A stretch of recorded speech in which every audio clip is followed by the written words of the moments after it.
خصوصاً علی افضلہم وخاتم النبیین محمد الامین وعلی آلہ وصحبہ اجمعین. اما بعد فقد قال اللہ تبارک وتعالی کما ورد فی سورۃ التغابن. اعوذ باللہ من الشیطان الرجیم بسم اللہ الرحمن الرحیم. ما صاب من مصیبت الا باذن اللہ ومن یؤمن باللہ یہد قلبہ واللہ بکل شیء علیم. وقال عز وجل كما ورد في سورة الحديد ما صاب من مصيبة في الأرض ولا في أنفسكم إلا في كتاب من قبل أن نبراها إن ذلك على الله يسير لكي لا تأسوا على ما فاتكم ولا تفرحوا بما آتاكم والله لا يحب كل مختال فخور. وقال عز وجل كما ورد في سورة الأعلى سبح اسم ربك الأعلى الذي خلق فسوى والذي قدر فهدى صدق الله العظيم. رب اشرح لي صدري ويسر لي أمري واحلل عقدة من لساني يفقهوا قولي. اللهم ربنا ألهمنا رشدنا واعذنا من شرور أنفسنا. اللهم ارنا الحق حقا وارزقنا اتباعه وارنا الباطل باطلا وارزقنا اجتنابه. اللهم وفقنا لما تحب وترضى آمین یا رب العالمین. حضرات، مجھے بھی اندازہ ہے کہ تقدیر کے مسئلے پر ہماری بحث اس ضرورت سے زیادہ طول کھینچ گئی ہے. میں اعتراف کرتا ہوں کہ ابتداءً مجھے یہ اندازہ نہیں تھا کہ یہ بات اتنی پھیل جائے گی. تاہم جب گفتگو شروع ہوئی تو اس کے مختلف پہلو ایسے سامنے آتے چلے گئے کہ جن کے بارے میں یہ گمان ہوا کہ پورے مسئلے کو اگر میں سلجھا نہ بھی سکوں، اس لیے کہ بڑا پیچیدہ مسئلہ ہے، تب بھی جس حد تک انشراح اللہ تعالیٰ نے مجھے عطا فرمایا ہے، کم سے کم اس حد تک بات آپ کے سامنے بھی بیان کر دوں اور ریکارڈ بھی ہو جائے، تاکہ اس کے استفادے کا دائرہ، افادے کا دائرہ وسیع ہو سکے. ہمارے بعض احباب اور رفقا کی طرف سے بھی یہ بات آئی ہے کہ اس درس کو تو زیادہ ایکشن اورینٹڈ ہونا چاہیے، عمل پر آمادہ کرنا اور حرکت میں لانا.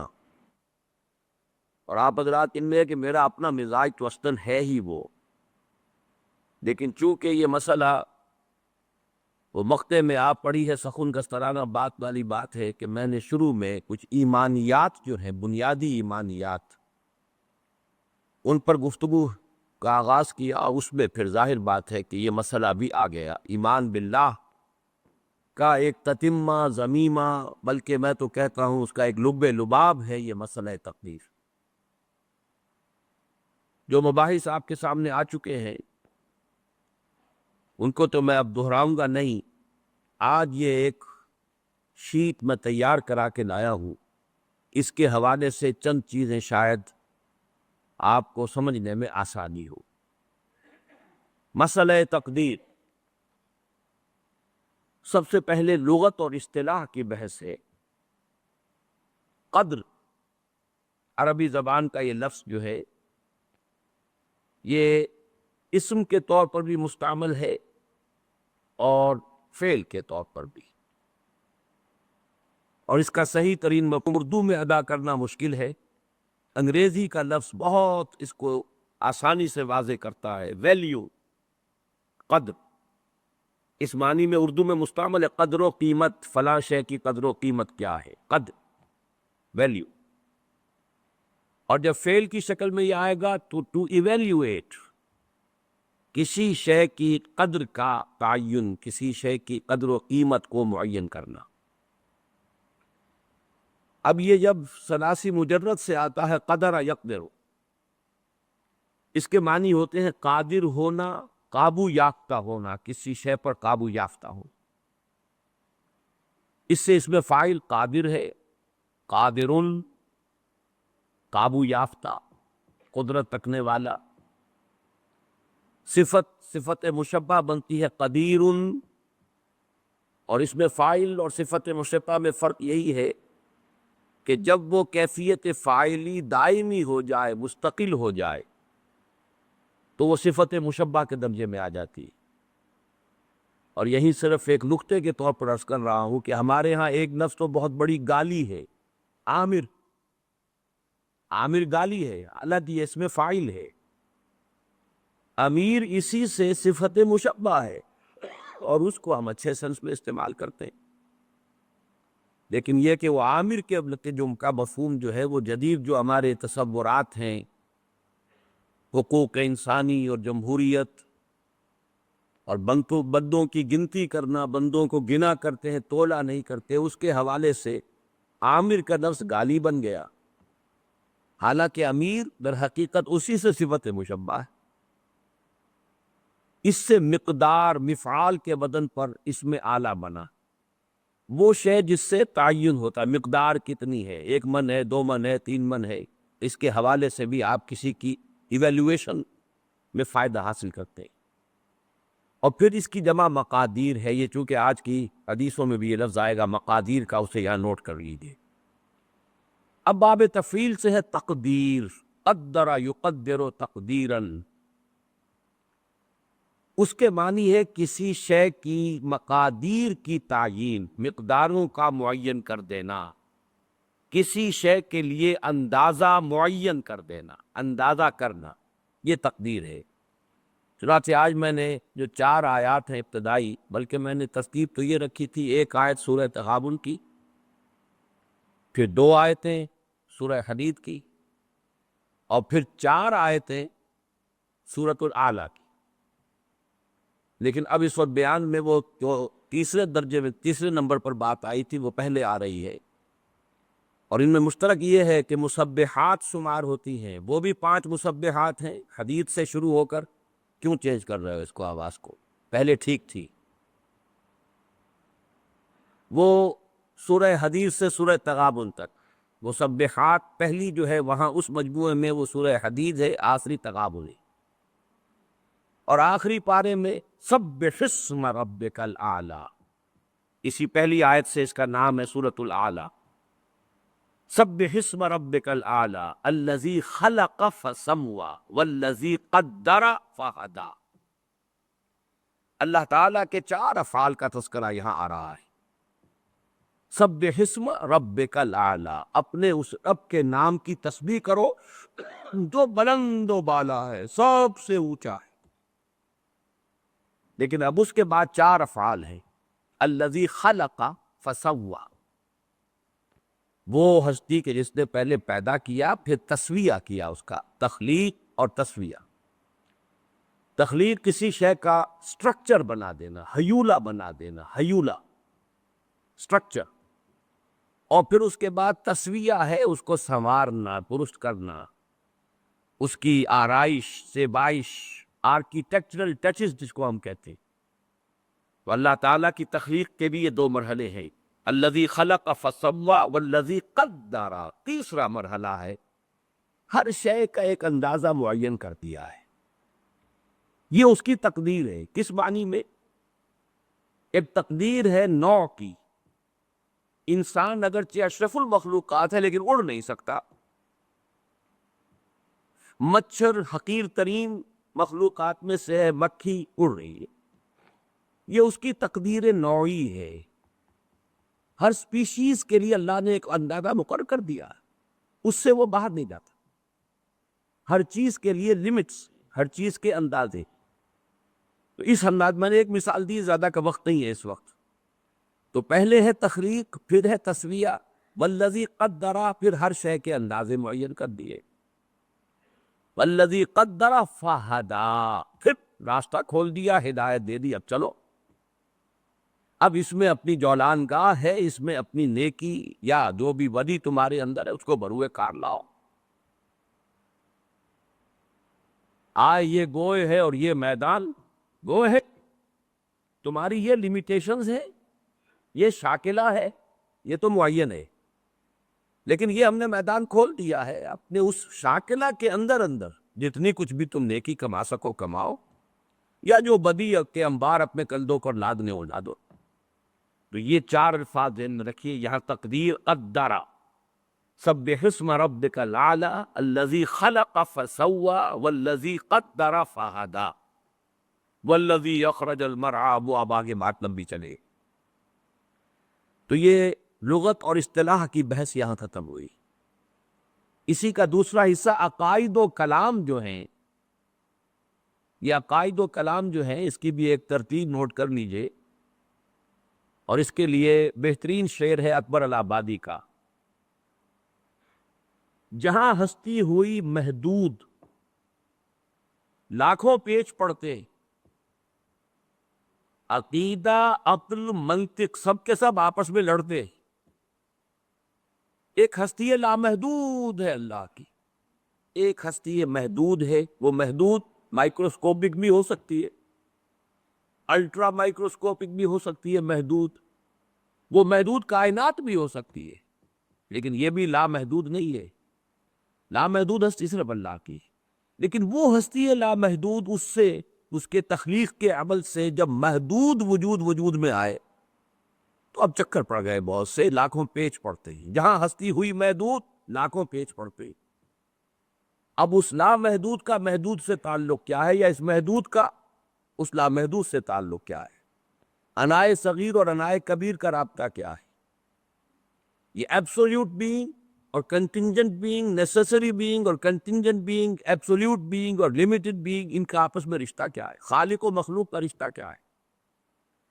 اب اس کو حل کرنے کے لیے علم کلام وجود میں لایا گیا، عقل منطق یہ ایک طرف، عقیدہ دوسری طرف، ان دونوں کو کوریلیٹ کرنے کے لیے، ان دونوں میں ہنگ آہنگی پیدا کرنے کے لیے علم کلام۔ تو وہ عقائد و کلام کی بحث میں قدریہ ہمارے ہاں ایک طبقہ وجود میں آیا، وہ لوگ جو انسان کو کلیتاً خود مختار قرار دیتے ہیں۔ یہ آپ کو نظر آ رہا ہے یہاں پہ اس پر اسکرین پر، احادیث میں ان کی مذمت شدت کے ساتھ ماری ہوئی، اور یہ حدیثیں ہم پڑھ چکے ہیں۔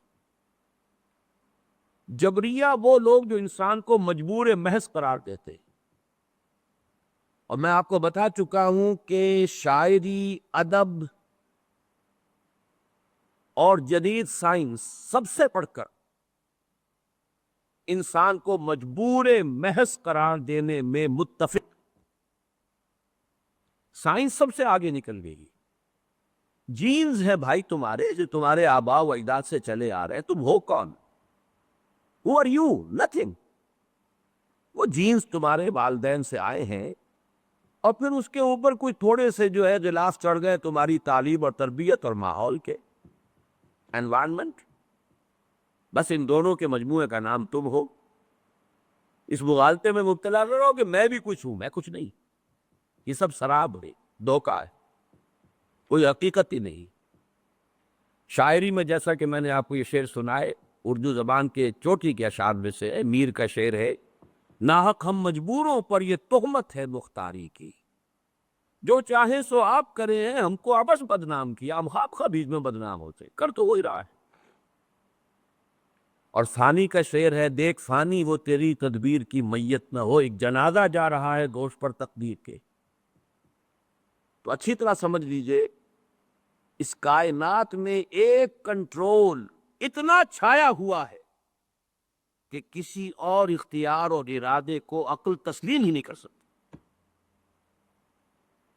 اس لیے کہ جہاں کوئی اور اختیار اور ارادہ آئے گا، اس کا مطلب یہ کہ اس بالا تر کنٹرول میں رکھنا پڑ گیا۔ جہاں وجود، کسی بھی وجود کے حقیقی ہونے کا تصور آئے گا کہ حقیقتاً کوئی شے موجود ہے، وہاں اللہ کے وجود مطلق بھی کی نفی ہو جائے گی، وہی لاکھوں پیچ پڑتے والی بات ہے۔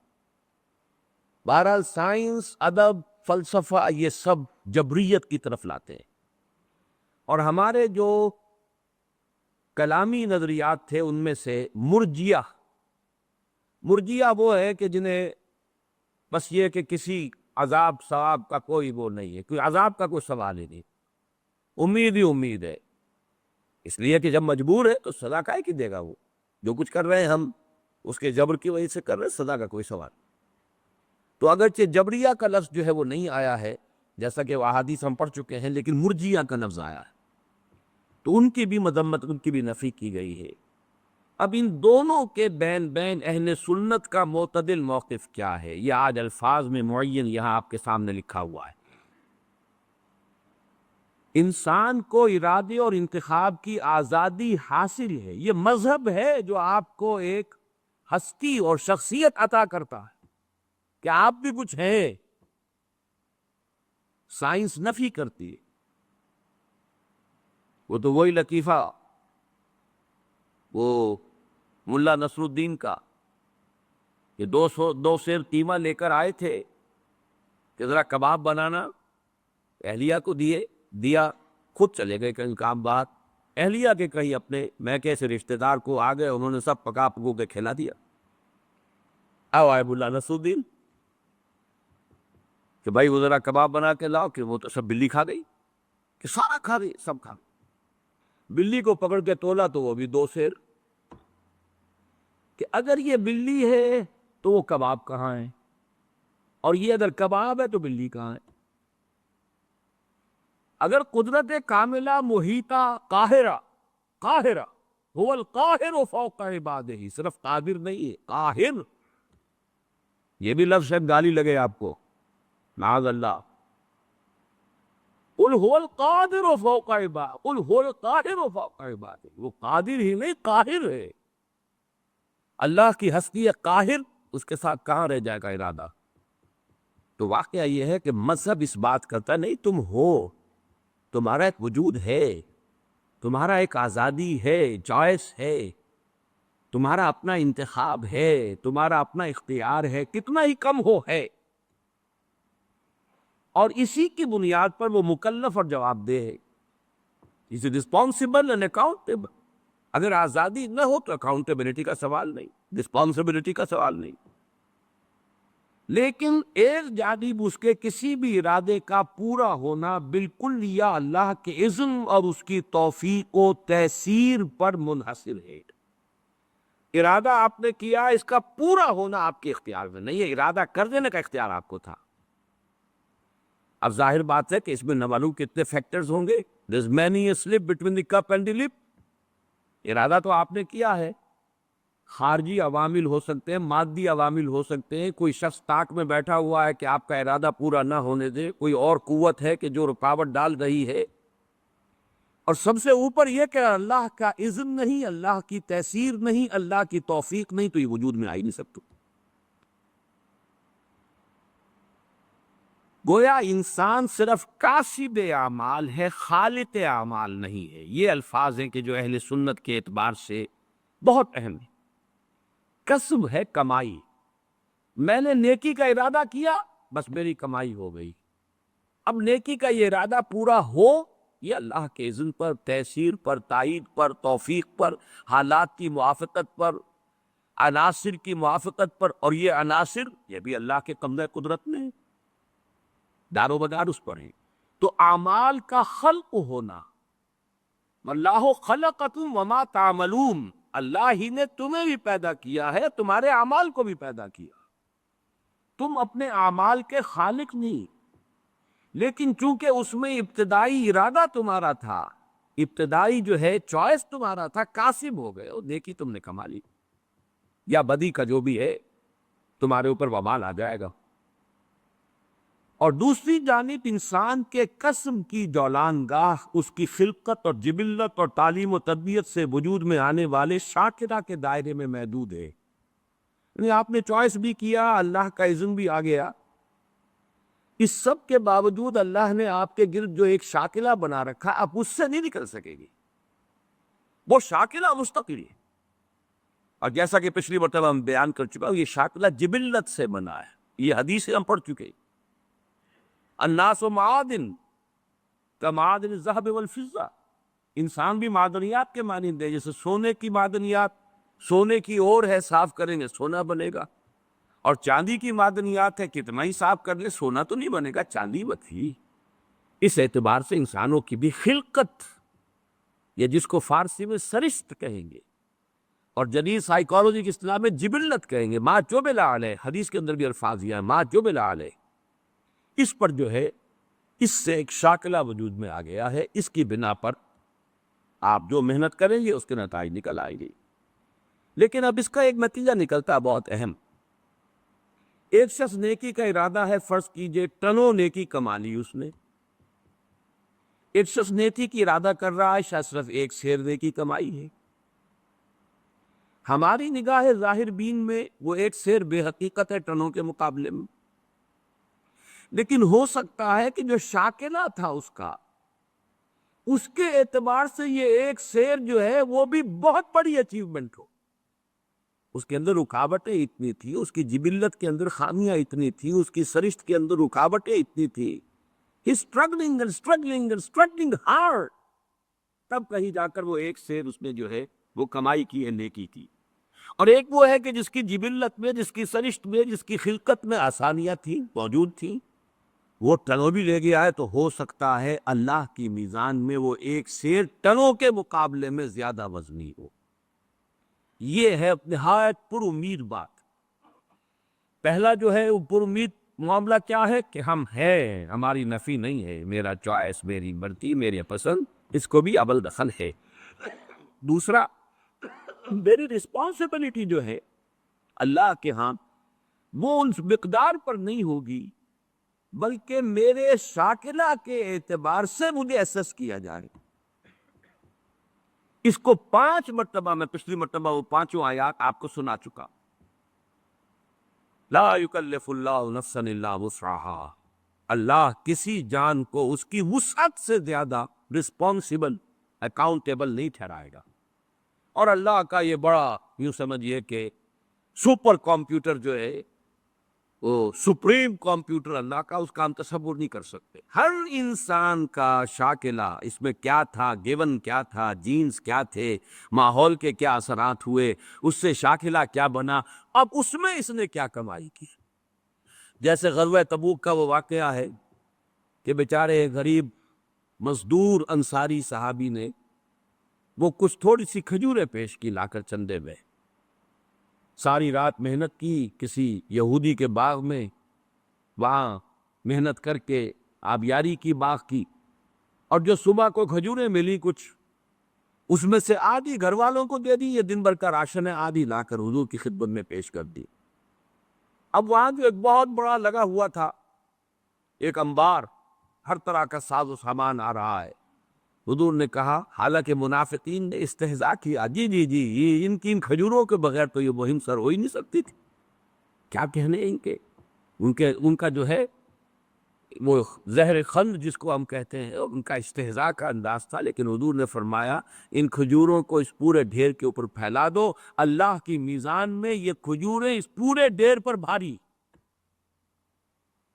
تو لا یکلف اللہ نفسا الا وسعها۔ آخری بات جو اس ایک شیٹ میں آئی ہے، ایمان بالقدر، جو ایمان کا جزو لازم ہے، یہ ہم پچھلی مرتبہ پڑھ چکے ہیں، آج میں صرف اس کا ٹائٹل آپ کو دکھا دوں گا۔ اللہ تعالیٰ کی 2 عظیم صفات، وہ عظیم صفات کیا ہیں کہ وہ علی کل شیء قدیر ہے، اور اس میں آج میں ایک اضافہ کر کے لایا ہوں، هو القاہر فوق عبادہ، وہ اپنے بندوں کے اوپر پوری طرح مسلط۔ قاہر کا ترجمہ کیا کریں؟ قہر، چھایا ہوا۔ یہ نہ سمجھو کہ بگٹڑ چھوڑ دیا ہے تمہیں، معاذ اللہ، آزادی ضرور دی ہے، لیکن you are with in his controls. اللہ تعالیٰ کی 2 عظیم صفات، علی کل شیء قدیر اور بکل شیء علیم، کے لوازم و متضمنات کی تصدیق و توثیق ہونے کے اعتبار سے ایمان باللہ کا لب لباب ہے۔ اب اس پر دوسری شیٹ لے آؤ بھائی۔ اس کا جو ٹائٹل ہے صرف دیکھ لیجئے، جو ہم پڑھ چکے ہیں، حدیثیں جو اس میں ہیں یہ ہم پڑھ چکے ہیں۔ ایمان بالقدر، ایمان کا جزو لا ینفع، اور اس میں حدیث جبرائیل میں نے یہاں کوٹ کی ہوئی ہے جو ام السنہ ہے، وَأَن تُؤْمِنَ بِالْقَدْرِ خَيْرِهِ وَشَرِّهِ، اور یہاں نوٹ کیجئے، یہاں تومنا کا لفظ حدیث میں اس ڈیفینیشن میں دوسری مرتبہ اسی کے ساتھ آیا ہے، ان تؤمن باللہ و ملائکتہ و کتبہ و رسلہ و تؤمن بالقدر خیرہ و شرہ۔ تومنا کی تکرار اس کی اہمیت کو ظاہر کر رہا، اس کے خیر پر بھی اس کے شر پر بھی۔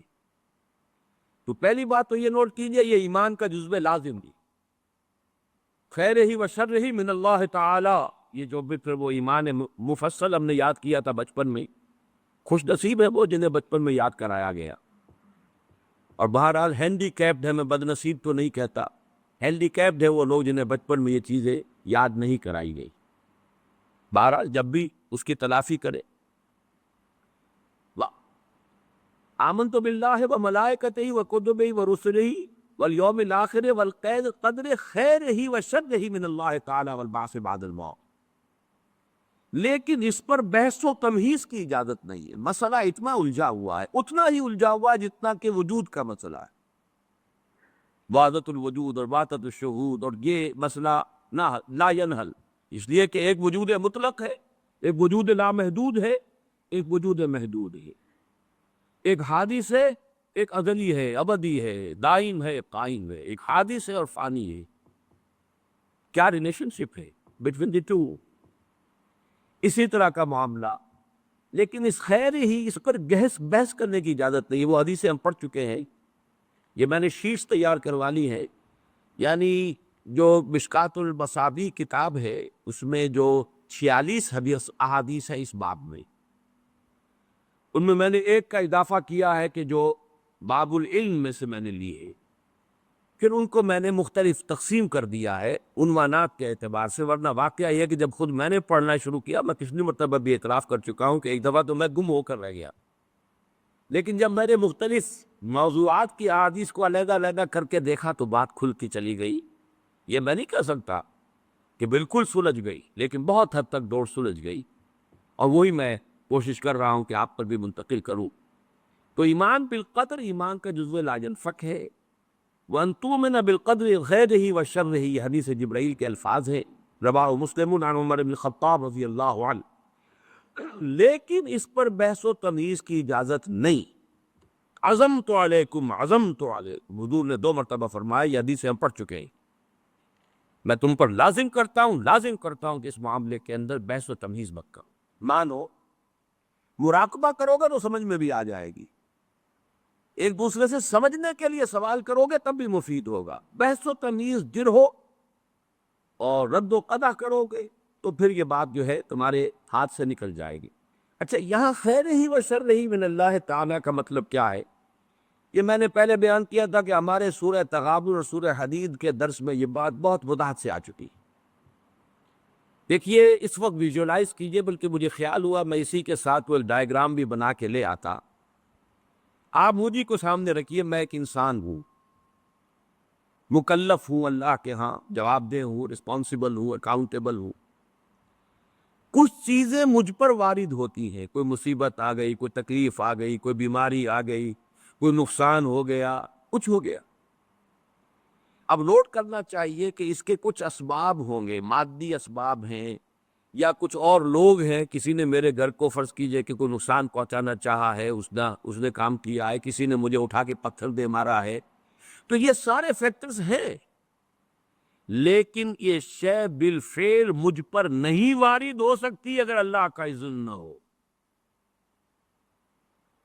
لاکھ سارے اسباب و وسائل ہوں اور لاکھ ساری دنیا ہو، ایک حدیث میں الفاظ آتے ہیں کہ اگر جان لے حضرت عبداللہ ابن عباس، علم ان الامت لو اجتمعت، کہ اگر پوری قوم جمع ہو جائے کہ تمہیں کوئی فائدہ پہنچا دے، نہیں پہنچا سکتا مگر اس بات کا جو اللہ نے تمہارے لیے طے کر دیا، اور اگر پوری قوم مجتمع ہو جائے تمہیں کوئی نقصان پہنچا دے، نہیں پہنچا سکتا۔ تو یہ اسباب و وسائل جو مجھ پر آ رہے ہیں، ان میں جو ہے فیصلہ کن سے اذن رب ہے۔ تو میں یہ بھی کہہ سکتا ہوں مجھ پر یہ اس کی لائی ہوئی مصیبت آ گئی، اور یہ بھی کہہ سکتا ہوں کہ اللہ کی طرف سے مجھ پر آیا، جو خیر ہو یا شر ہو، والقدر خیر ہی و شر نہیں۔ بھلائی کسی نے کرنی چاہی، اس کا مجھے احسان ماننا چاہیے، اس کا مجھے شکریہ ادا کرنا چاہیے، کوئی بدلہ دے سکتا ہوں تو دینا چاہیے، یہ دنیا کا معاملہ ہوگا۔ اسی طرح کسی نے مجھے نقصان پہنچایا، میں قصاص لے سکتا ہوں، قانونی طور پر مجھے اس کا حق حاصل ہے، لیکن یہ جان لیجئے کہ یہ اچھائی یا بھلائی مجھ تک نہیں آ سکتی تھی بغیر اذن رب۔ تو اذن رب شامل ہو گیا نا، تو میں اس کو شامل کر رہا ہوں، والقدر خیرہ و شرہ من اللہ تعالی۔ دوسری طرف میں کچھ کام کرنا چاہتا ہوں، اچھا یا برا جو بھی ہے، یا کوئی میرا منصوبہ ہے بہت بڑا، اب اس میں ایک تو میرا ارادہ ہے جو میرے اندر سے نکلا، ہزارہا عناصر ہوں گے کہ جو اس کے اندر انوالو ہوں گے، بہت سے مادی وسائل اس کے لیے درکار ہوں گے، اسباب نہ ہو جمع تو یہ کیسے کام شروع ہو سکتا ہے؟ اسباب کرے جمع، خدا ہی کا یہ کام۔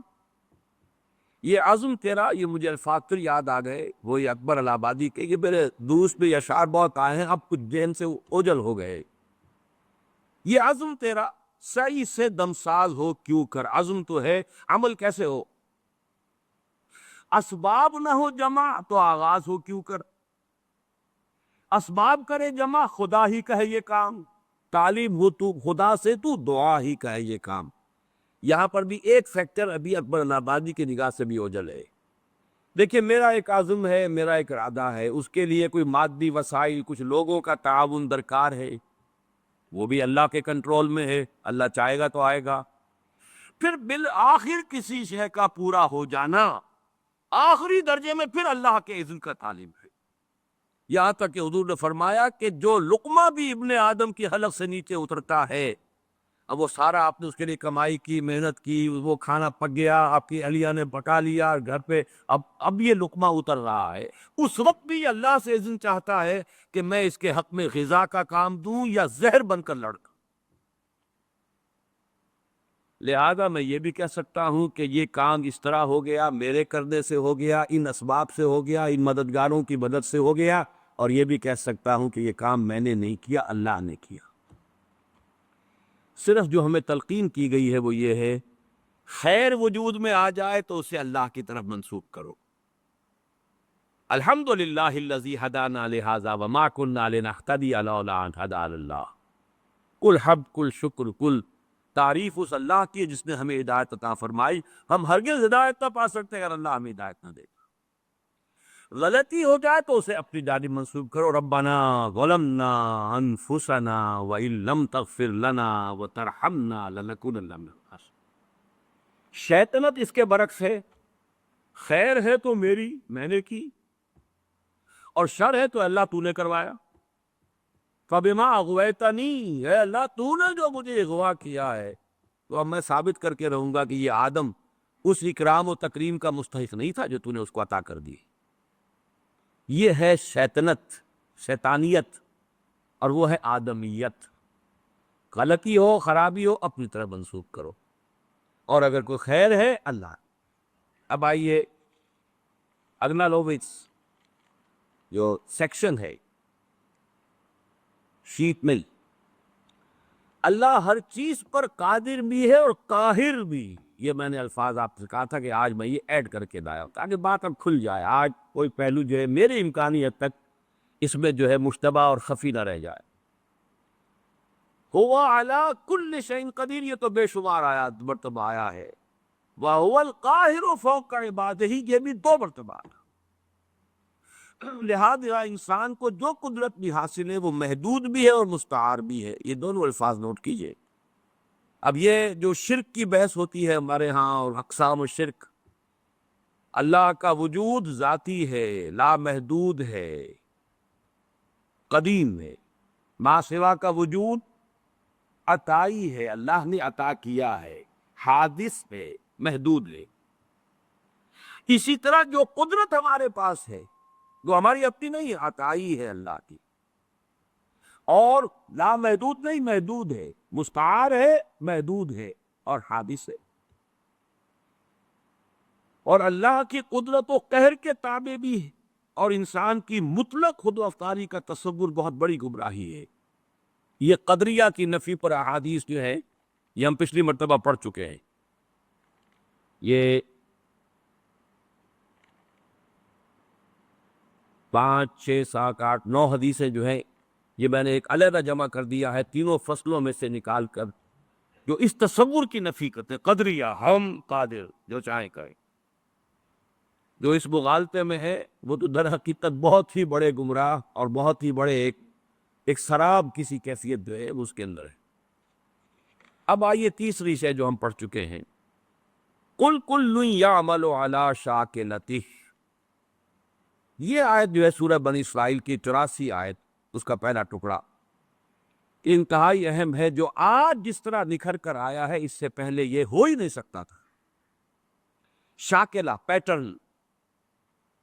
آپ نے کوئی چیز ڈھالنی ہے کسی فولاد کی، کسی اور چیز کی، تو اس کے لیے لکڑی کا پہلے، جسے ہمارے مستری لوگ پاٹن کہتے ہیں، پاٹن بنا لو پہلے، تو پیٹرن بنتا ہے.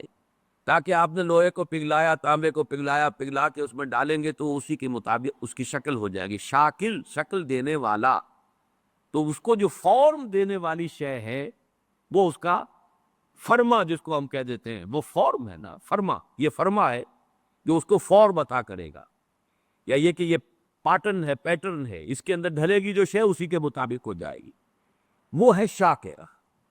اور یہ شاکلہ جو ہے آج ہمیں معلوم ہے جینز کے حوالے سے. ابھی حال ہی میں چند روز پہلے کلوننگ کے موضوع پر ایک مذاکرہ سا ہوا تھا پنجاب یونیورسٹی میں، اور میں اس میں سامع کی حیثیت سے گیا تھا، اور مجھے اس سے فائدہ بھی ہوا. اور احساس ہوا یہ کہ جو میں نے بارہا یہ بات کہی ہے کہ اللہ تعالیٰ نے جو، حالانکہ مجھے پریکٹس نہیں کرنی تھی اور میڈیکل پروفیشن کو اس طرح اس کے علم میں تو تھا کہ مجھے پرسو کرنا ہی نہیں ہے، پھر بھی مجھے اس طرح سے کیوں گزارا. اگر میں اس میں سے نہ گزرا ہوتا تو یہ ساری بحثیں میرے سر کے اوپر سے گزر جاتی، میں ان کو بالکل سمجھ نہ سکتا. لیکن چونکہ وہ بایولوجی اور اناٹمی اور فزیولوجی اور امبریولوجی اور یہ چیزیں پڑھی ہیں، سیل سٹرکچر پڑھا تھا، تو وہ چیز سمجھ میں آتی. لیکن آج وہ بات شاکلہ، ہر شخص کا ایک شاکلہ، انڈیویجول شاکلہ اس کا ہے. اور یہ شاکلہ بنیادی طور پر جبلت اور فطرت کے مجموعے کا نام ہے. ایک فطرت ہے، اور فطرت کا تعلق ہے انسان کے روحانی وجود سے. ایک جبلت ہے یا سرشت، فارسی کا لفظ ہے، جبلت عربی کا لفظ ہو، لیکن عربی میں اس سرشت کے لیے صحیح لفظ ہے خلقت. خلقت ایک ہماری خلقت ہے، ایک ہماری فطرت ہے. خلقت اس آب و گل کی دنیا سے ہے، پانی اور مٹی کے دنیا سے آئی ہے. خلقت یہ یہاں سے آئی ہے، فطرت وہاں سے آئی ہے. کل مولود یولد علی الفطرہ، یہ 3 حدیثیں ہیں اس میں، یہ جو ہم پڑھ چکے ہیں. الناس معادن کمعادن الذهب والفضہ، وہ بھی ہم پڑھ چکے ہیں. کل مولود یولد علی الفطرہ، وہ بھی ہم پڑھ چکے ہیں. اور اہم ترین حدیث یہ ہے کہ فَإِنَّهُ يَسِيرُ إِلَىٰ مَا جُبِلَ عَلَيْهِ. اگر تم سنو کہ کسی انسان کی، تو اگر تمہیں یہ کوئی سنائے آ کر کے کوہ احد اپنی جگہ سے ٹل گیا تو مان لینا کہ ہاں یہ ہو سکتا ہے، ممکن ہے. لیکن اگر یہ کہا جائے کہ کسی شخص کی سرشت بدل گئی ہے تو کبھی نہ مان. یہ شاکلہ، اس شاکلہ کے لیے یہ 3 حدیثیں. اب آج جو لینا ہے، جتنا بھی ہمارے لیے وقت ممکن ہو، تو وہ ایک چوتھا اور آخری سیکشن ہے، اگرچہ اس کے 3 سب سیکشنز ہیں. اس کا ٹائٹل نوٹ کیجئے، اللہ کا علم کامل بھی ہے اور قدیم بھی. اور آنے واحد میں یہ الفاظ نوٹ کیجئے، کل کون و مکان اور ماضی، حال اور مستقبل سب کو محیط بھی. یہ بات اللہ کے علم کے بارے میں اچھی طرح جان لیجئے، کامل اور قدیم. اس کے ساتھ ہی کل کون و مکان کو محیط، یہ اس کا ایک ڈائمنشن ہے. لینتھ اینڈ بریتھ، وہ ڈائمنشن ہو گئی کون و مکان. اور مکان میں پھر 3 آتے ہیں، ماضی، حال اور مستقبل. ان سب کو محیط ہے آنے واحد میں. لفظ آنے واحد ہے یہاں اہم ترین. ہر لحظہ ہمیشہ سے اس کا علم کامل تھا، ہمیشہ اس سے اس کا علم کامل ہے. کہیں اس کی، اور اس کا علم جو ہے اسی کو قرآن اور حدیث میں الکتاب سے بھی تعبیر کیا گیا. ما اصاب من مصیبت فی الارض ولا فی انفسکم الا فی کتاب من قبل ان نبرأها ان ذلک علی اللہ یسیر. نہیں پڑتی کوئی پڑھنے والی، نہ اس زمین میں نہ تمہاری جانوں میں، کوئی مصیبت، کوئی تکلیف دہ شے، کوئی ناخوشگوار شے، مگر وہ پہلے سے ایک کتاب میں موجود ہے، اس سے پہلے کہ ہم اسے ظاہر کریں۔ اللہ باری ہے، یہ تین اسباب بھی آئے ہیں اللہ کے ساتھ ساتھ سورہ حشر کے آخر میں۔ الباری، الخالق، الباری، المصور، تین الفاظ، باری، خالق، مصور۔ باری کسی شے کو ظاہر کرنا، اور اس میں فلسفہ یہ ہے، یہ پھر علم کلام کی بحثیں ہو جائیں گی، کہ دیکھیے کوئی شخص، کوئی آرکیٹیکٹ ہے، اس کے دماغ میں پہلے ہیولہ بلڈنگ کا بن جاتا ہے، تب وہ پینسل اٹھاتا ہے، اس کا سکیچ بناتا۔ یہاں بن چکی ہے بلڈنگ، یہاں کانسیپٹ آ چکا ہے، دماغ میں ہے۔ اسی کو صور علمیہ کہتے ہیں اسلامی فلسفے میں۔ صور صورت کی جمع، علمی صورتیں جو اللہ کے علم کے اندر ہمیشہ سے تھی۔ میں ہمیشہ سے تھا اللہ کے علم میں۔ کیا ممکن ہے کہ علم الہی پر کوئی لحظہ ایسا گزرا ہو کہ جس میں میں موجود نہ ہوں یا آپ موجود نہ ہوں؟ ذرا کبھی اس کے تصور کریں گے، مراقبہ کریں گے تو بڑا یوفوریا ہو جائے گا ایک دم، پھر سبحانی معظم شانی بھی آپ کی زبان سے نکل سکتا ہے۔ میں تو ہمیشہ سے اللہ کے علم میں ہوں، اس اعتبار سے میں خود بھی علمی اعتبار سے ہمیشہ سے موجود ہوں۔ ہاں، ایک وقت میں صرف اللہ کے علم میں تھا، اس کے بعد اللہ نے مجھے ظاہر کیا۔ هو اللہ الذی لا الہ الا هو الملک القدوس السلام المؤمن المہیمن العزیز الجبار المتکبر سبحان اللہ عما یشرکون هو اللہ الخالق البارئ المصور له الاسماء الحسنی۔ تخلیق ذہنی پہلے ہے، وہ تخلیق ذہن میں بنتی، علم الہی میں صور علمیہ کی شکل میں موجود تھی، اب باری برا اس کو ظاہر کیا، اس کو نمایاں کیا، وہ باہر آیا، اور اب اس کو تصویر کی شکل عطا کی گئی۔ یہ تصویہ اور تصویر ایک ہی لفظ ہے، خلق فسوی والذی قدر فہدی۔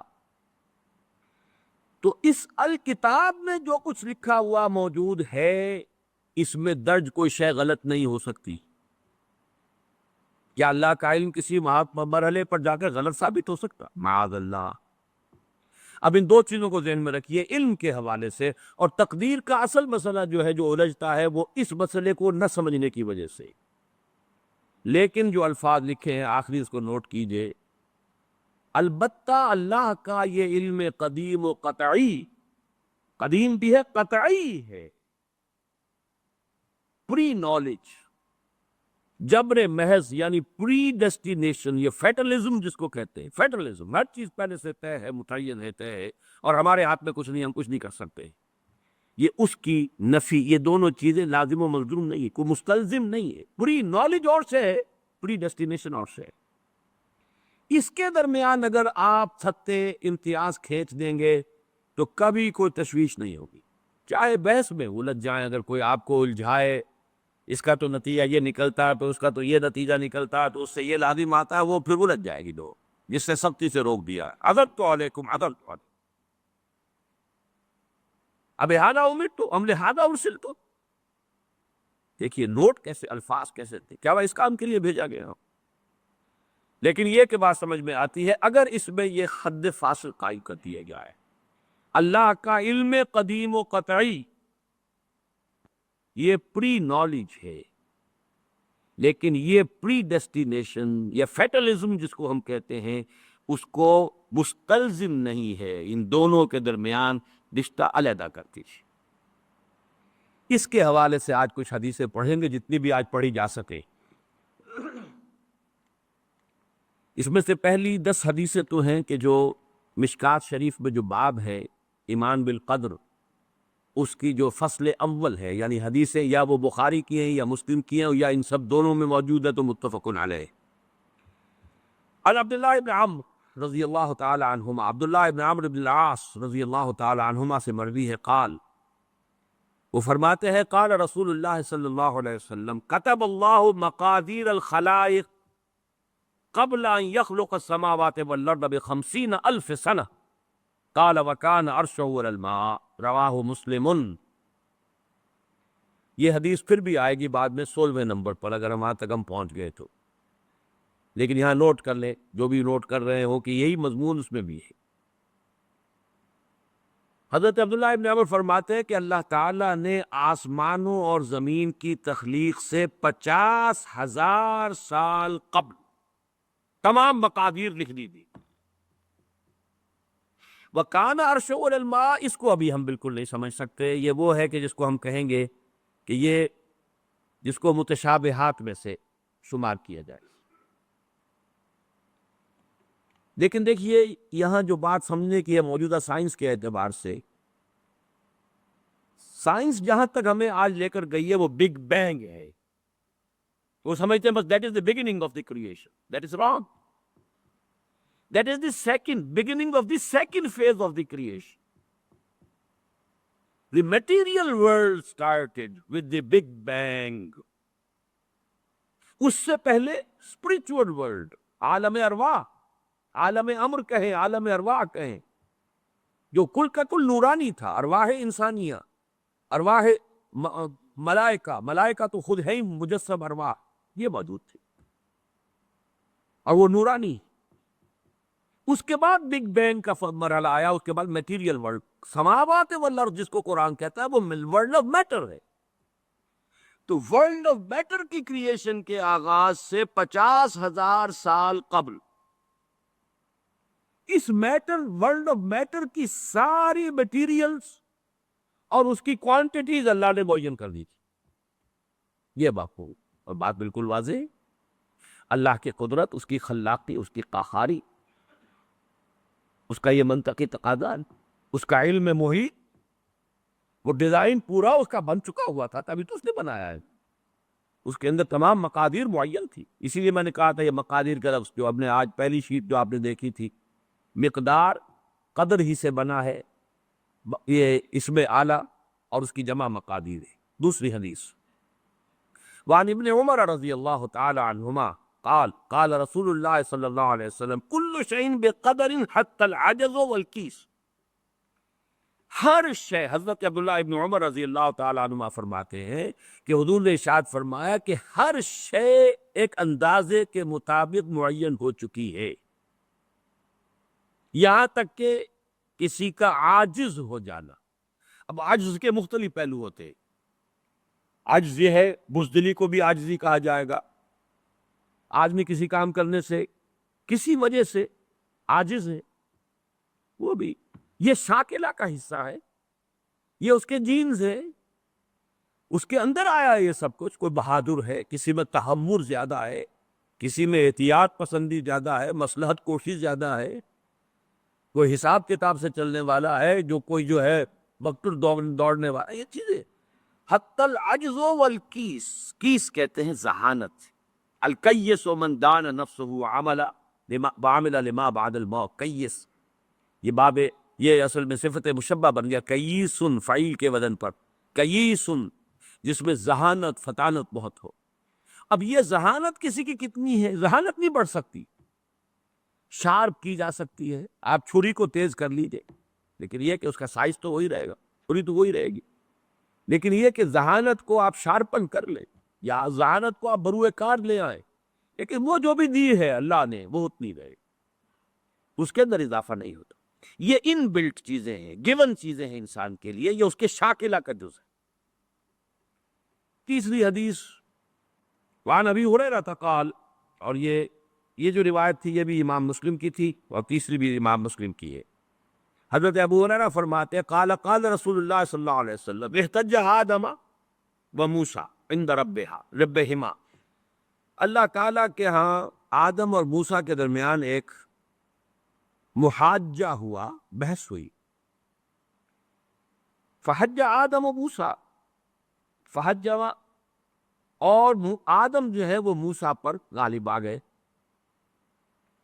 قال موسیٰ، حضرت موسیٰ نے یہ کہا انت آدم الذی خلق اللہ بیدہ، خلقک اللہ بیدہ، آپ ہیں نا وہ آدم جسے اللہ نے اپنے ہاتھ سے بنایا تھا. وَنَفَخَ فِيكَ مِن رُوحِهِ، اور پھر آپ میں اپنی روح میں سے پھونکا. وَأَسْجَدَ لَكَ مَلَائِكَتَهُ، اور سارے اپنے فرشتوں کو آپ کے سامنے سجدے میں ڈال دیا۔ وَأَسْكَنَكَ فِي جَنَّتِهِ، اور پھر آپ کو اپنی جنت کے اندر اس نے مقام دیا اور وہاں ٹھہرایا۔ ثُمَّ أَهْبَطْتَ النَّاسَ بِخَطِيئَتِكَ إِلَى الْأَرْضِ، پھر یہ آپ نے اپنی خطا کی وجہ سے ہم انسانوں کو جو ہے زمین پہ اٹھا دے مارا، زمین پر اتروا دیا۔ گویا کہ الزام پروسیکیوشن کر رہے ہیں حضرت موسیٰ حضرت آدم کی۔ اللہ نے یہی احسانات آپ پر کیے اور آپ نے اپنی اس غلطی کی وجہ سے ہمارے ساتھ یہ معاملہ کھڑا دیے۔ قال آدم، اب حضرت آدم کی باری آئی۔ انت موسیٰ الذی اصطفاک اللہ برسالتہ و بکلامہ، آپ وہی موسیٰ ہیں جنہیں اللہ نے چنا ہے، چنا رسالت کے لیے اور اپنے کلام کے لیے۔ کلم اللہ موسیٰ تکلیما، یہ خاص ایک مقام تھا جو حضرت موسیٰ کو عطا ہوا۔ وَآتَاكَ الْأَلْوَاحَ فِيهَا تِبْيَانُ كُلِّ شَيْءٍ، اور پھر وہ آپ کو تختیاں دی تھیں جو سٹون کی، سٹونی ٹیبلٹس، جس کے اندر ہر شے، ہدایت کا پورا سامان موجود تھا۔ وَقَرَّبَكَ نَجِيًّا وَقَرَّبْنَاهُ نَجِيًّا، یہ قرآن مجید میں ہے، اور آپ کو قریب کیا تھا گفتگو کرنے کے لیے، کوہ طور پر بلایا، براہ راست مکالمہ کیا۔ فَبِكَمْ وَجَدْتَ اللَّهَ كَتَبَ التَّوْرَاةَ قَبْلَ أَنْ أُخْلَقَ، تو تم نے کیا دیکھا، تورات میں کیا پڑھا کہ کائنات کی تخلیق سے کتنا عرصے پہلے اللہ نے تورات لکھ دی تھی؟ قال موسیٰ 40 ب40 عاما، تورات میں ہوگا کہیں کہ تورات اللہ نے کائنات کی تخلیق سے 40 برس پہلے لکھ دی۔ قال آدم، پھر حضرت آدم نے فرمایا فَهَلْ وَجَدْتَ فِيهَا وَعَصَىٰ آدَمُ رَبَّهُ فَغَوَىٰ، اس میں آپ نے یہ آیت بھی پڑھی کہ نہیں پڑھی کہ آدم نے اپنے رب کی نافرمانی کی اور وہ راہ ہدایت سے عارضی طور پر وہ گویا کہ منحرف ہو گئے؟ قال نعم، موسیٰ نے کہا یہ تو میں نے پڑھی۔ قال فَتَلُومُنِي عَلَىٰ مَا عَمِلْتُ عَمَلًا كَتَبَهُ اللَّهُ عَلَىٰ أَنْ أَعْمَلَهُ قَبْلَ أَنْ يَخْلُقَنِي ب40 سَنَةً، تو اب کیا آپ مجھ پر الزام لگا رہے ہیں اس چیز کے لیے کہ جو اللہ نے لکھ دی تھی میری تخلیق سے بھی 40 برس قبل؟ اخلقہ ہے یہاں پر، اخلقہ، جبکہ میں پیدا کیا جاؤں۔ قال رسول اللہ صلی اللہ علیہ وسلم حج آدم موسیٰ، تو حضرت حضور نے فرمایا کہ حضرت آدم جو ہے وہ بازی لے گئے حضرت موسیٰ پر۔ اب یہاں پہ جو لفظ میں چاہتا ہوں خاص طور پر نوٹ کر لیں، اس حدیث پہ کئی سوالات اٹھ کھڑے ہوتے ہیں ذہنوں میں۔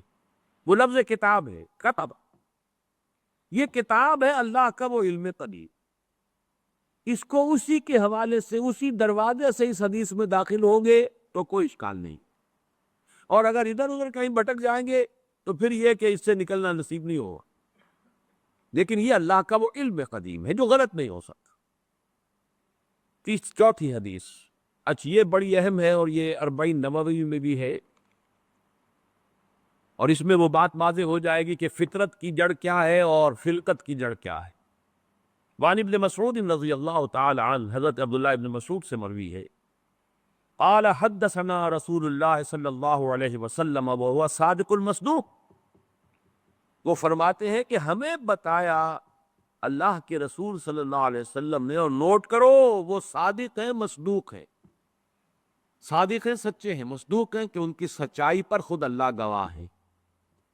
اچھا یہ کیوں کہنے کی ضرورت پیش آئی؟ کسی عام طور پہ شاید میرے علم میں تو نہیں کہ کسی اور حدیث سے پہلے یہ الفاظ ہو، اس لیے کہ اس میں جو امور آ رہے ہیں وہ عام ذہن انسانی اس کو ذرا قبول کرنے سے تھوڑا سا ہچکچاتا ہے، رکتا، تو اس لیے ایمفیسائز کیا وَهُوَ الصَّادِقُ الْمَصْدُوقُ۔ وہ کیا بتایا حضور نے؟ أَنَّ خلق احدکم یجمع فی بطن امہ 40 یوما، تم میں سے ہر شخص کی خلقت اس کے ماں کے پیٹ میں 40 دن ہوتی ہے، نطفتن، 40 یوما نطفتن، ویکون علقۃ مثل ذلک، اسی طریقے سے پھر وہ علقہ کی صورت میں ہوتی ہے، ثم یکون مضغۃ مثل ذلک، پھر اتنا ہی عرصہ اس کا مضغہ کی ایک سٹیج ہے، ثم یبعث اللہ الیہ ملکا باربع کلمات، پھر اس کو اللہ تعالیٰ اس کے پاس بھیجتا ہے، یعنی یہ 120 دن 4 مہینے، اس کے بعد نفخ روح ہوتی ہے، اور اس نفخ روح کے ساتھ ہی وہ جو علم الہی کی کتاب قدیم ہے اس میں جو اس شخص کا کھاتا ہے پرٹیکولر، اس کا پرسنل لیجر جو ہے، وہ اس کی پوری کاپی جو ہے وہ وہاں پر درج کر دی جاتی ہے۔ تو اللہ تعالیٰ بھیجتا ہے، یا یہیں سے بعض فقہا نے یہ مسئلہ نکالا ہے کہ 120 دن تک 4 مہینے تک جو جنین ہوتا ہے رحم مادر میں، اس پر انسان کا اطلاق نہیں ہو سکتا۔ وہ حیوان انسان تو ہے صرف، ابھی انسان نہیں ہے۔ انسان اس وقت مکمل ہوگا جب روح پھونکی جائے گی، اور وہ 120 دن کے بعد ہے۔ ثم یبعث اللہ الیہ ملکا، پھر اللہ تعالیٰ بھیجتا ہے اس کی جانب ایک فرشتے کو، باربع کلمات، 4 باتوں کے ساتھ، فیکتب لہ، اب یہاں پہ کتاب کے لفظ کو پھر نوٹ کر دیجئے، میں سمجھتا ہوں بڑا مناسب لفظ زبان پر آ گیا کہ وہ جو ایک بڑا وہ سپریم کمپیوٹر ہے، اس میں جو بھی کھاتا ہے پرسنل اس شخص کا، اس انڈیویجول کا، جو فلاں تاریخ کو فلاں جگہ پر وہ 120 دن کا جنین بن جائے گا، اس کا کھاتا وہاں سے لا کر منتقل کر دیا جاتا ہے، اور یہ ہمارے وجود میں پیوست کر دیا جاتا ہے۔ یہ بھی نوٹ کریں، یہ سورہ بنی اسرائیل میں، سورہ بنی اسرائیل میں جہاں شاکلہ کا لفظ آیا آخر میں جا کر، شروع میں یہ بھی ہے کہ ہر شخص کا وہ جو نامہ اعمال ہے وہ اس کی گردن میں کہیں کوئی جگہ ہے، کوئی مائکروسکوپی بھی کوئی الٹرا مائکروسکوپک ہوگی، کہ جس کے اندر وہ فی عنقہ ونخرج لہ یوم القیامۃ کتابا یلقاہ منشورا وکل انسان الزمناہ طائرہ فی عنقہ وَنُخْرِجُ لَهُ يَوْمَ الْقِيَامَةِ كِتَابًا يَلْقَاهُ مَنشُورًا۔ تو یہ کہیں وہ ہے کھاتا، جیسے کہ دل میں روح ہے جسے ہم نہیں جانتے، وہ ہمارے ڈسیکشن میں، ہمارے مطالعے میں، ہمارے جو حواس مادی ہے ان کے گرفت میں نہیں آتی ہے۔ اسی طریقے سے گردن میں کہیں انسان کے کوئی شے ہے کہ جہاں پر کہ وہ ہمارا وہ کھاتا جو ہے اس مکمل کتاب الہی، وہ جو اس کا علم الہی جو قدیم ہے اور قطعی ہے، اس سے اس کی پرسنل جو ہے وہ کھاتا وہ آ کے یہاں پہ دفن کیا جائے۔ باربع کلمات فیکتب عملہ، یہ بھی لکھ دیتا ہے اس کا عمل کیا ہوگا، یہ وہی علم ہے، اللہ کا علم، یہ کیا کرے گا، واجلہ، اور اس کی مدت دنیا میں کتنی ہے وہ بھی طے ہو جائے گی، یہاں رہنا کتنا ہے، 60 برس یا 60 دن یا 60 گھنٹے، یہ سب طے ہو جائے گا۔ ورزقہ، ملنا اسے کیا ہے، وشقی و سعید، یہ بھی کہ بالآخر یہ شقی رہے گا یا سعید رہے گا، شقی بدبخت نتیجے کے اعتبار سے، یا یہ کہ سعید ہوگا صاحب سعادت کامیاب۔ ثم ينفخ فیہ الروح، اچھا نوٹ کیجئے، یہ جو اس کا پرسنل لیجر جو ہے، اس کی کاپی جو اس کے اندر لتھی کر دی گئی ہے، چپکا دی گئی ہے، کہیں انسرٹ کر دی گئی ہے، یہ نفخ روح سے پہلے ہے۔ ثم ينفخ فیہ الروح، وہ فرشتہ اس لیے کہ اس کا سارا تعلق جو ہے اس باڈی سے، اس کی یہ ساری جو بھی شاکلہ ہے وہ اس باڈی سے متعلق ہے۔ روح فطرت ہے، وہ بعد میں آ رہی ہے، وہ تو بعد میں اس کو دی جا رہی ہے، اس کی وہ آزاد شخصیت، آزاد چوائس، وہ اس فطرت کی بنا پر ہے۔ ثم ينفخ فیہ الروح، پھر وہ فرشتہ اس میں روح پھونک دیتا ہے۔ فوالذی لا الہ غیرہ،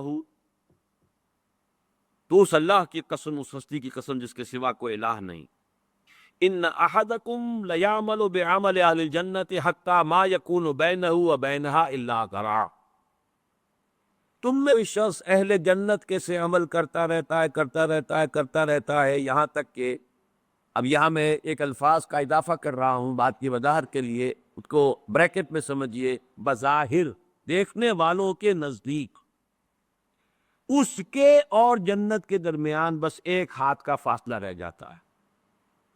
فَيَسْبِقُ عَلَيْهِ الْكِتَابُ، کہ اس پر پھر وہ جو نوشتہ تھا، اس میں تو لکھا تھا شقی، پھر اچانک اس کی زندگی میں انقلاب آتا ہے اور اس کے اوپر وہ نوشتہ جو ہے اللہ کا علم الہی کا جو غلط نہیں ہو سکتا، اس کا ظہور ہوتا ہے۔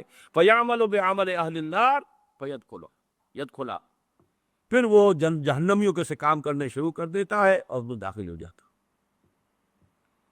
ابھی میرا خیال ہے کہ سال 1.5 یا 2 سال ہو گئے ہیں، ہماری جو تنظیم اسلامی آزاد کشمیر کو ہم نے ایک علیحدہ حلقہ آٹونومس بنایا ہے، جس کے جو امیر ہیں سید مظفر حسین ندوی، بہت بڑی بزرگ شخصیت ہیں، بڑی علمی شخصیت ہیں۔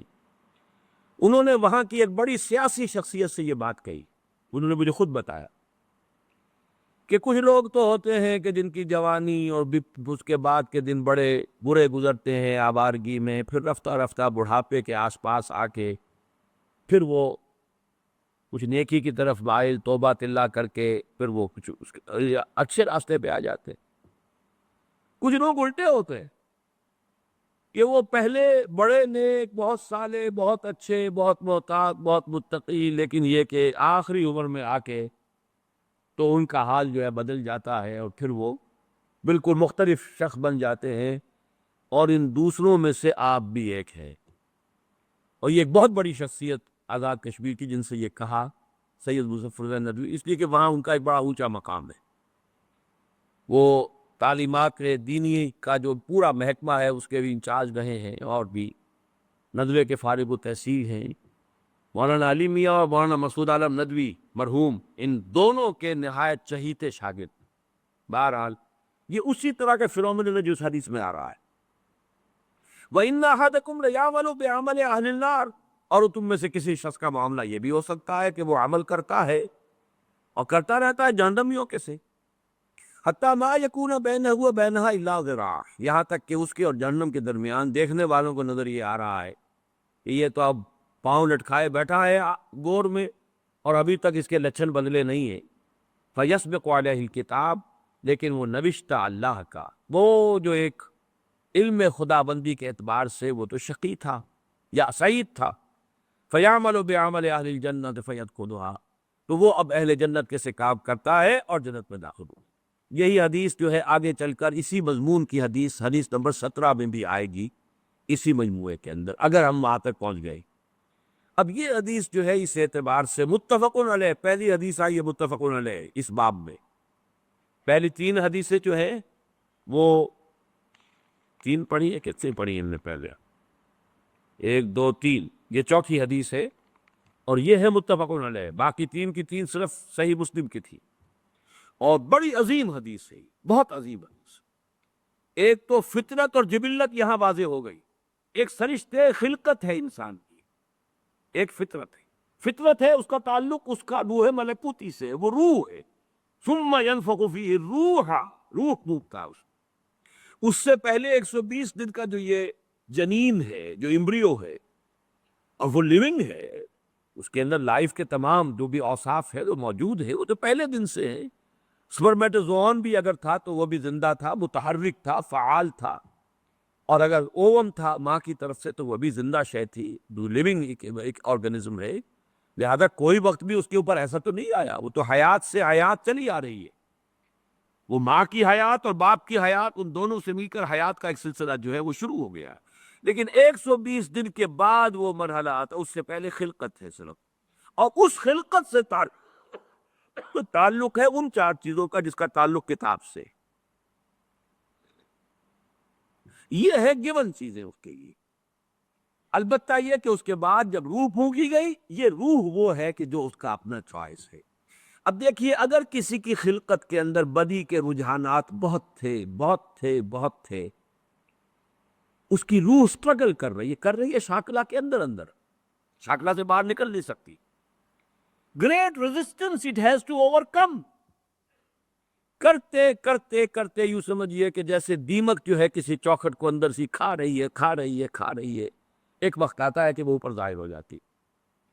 تو اس کے اندر جو ہے خلقت میں اگر نیکی کا رجحان زیادہ تھا، لیکن اس کی اپنی چوائس بدی کی ہے، تو اسے سٹرگل کرنی پڑی ہے اپنی نیکی کو دبانے میں، اس وقت تک نیکی ظاہر ہو رہی ہے، لیکن بالآخر وہ کامیاب ہو جاتا ہے، اس لیے کہ وہ شقی تھا، اور آخر میں وہ دیمک جو ہے شقاوت کی وہ ظاہر ہو جاتی۔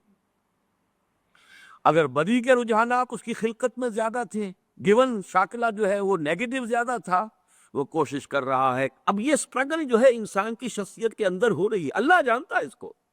دیکھنے والوں کو تو یہ نظر آئے گا وہی کام کر رہا ہے، یہ جو پہلے 10 سال پہلے کر رہا تھا آج بھی وہی کر رہا ہے.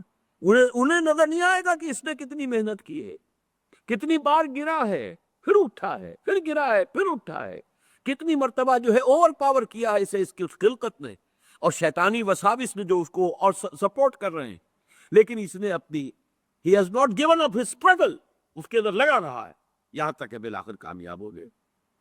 لیکن دیکھنے والوں کو جو نظر آئے گا اس کے اعتبار سے حدیث نے بات کو واضح کر دیا. کوئی اشکال الحمدللہ میرے ذہن میں کوئی اشکال اس حدیث کے درجے میں باقی نہیں رہا. اب آگے چلیے 5ویں حدیث سے. وعن سهل بن سعد رضی اللہ عنہ قال قال رسول اللہ صلی اللہ علیہ وسلم ان العبد لیعمل عمل اہل النار وانه من اہل الجنہ ویعمل عمل اہل الجنہ وانه من اہل النار وانما الاعمال بالخواتیم. آخری فیصلہ ہوگا اس کے اس آخری وقت کا جو معاملہ ہے اس کے اعتبار سے. اب یہ اس کی بدمدات کی ضرورت نہیں، یہ بھی متفق علیہ. چھٹی حدیث وعن عائشہ رضی اللہ عنہا قالت دعی رسول اللہ صلی اللہ علیہ وسلم الى جنازت صبی من الانصار.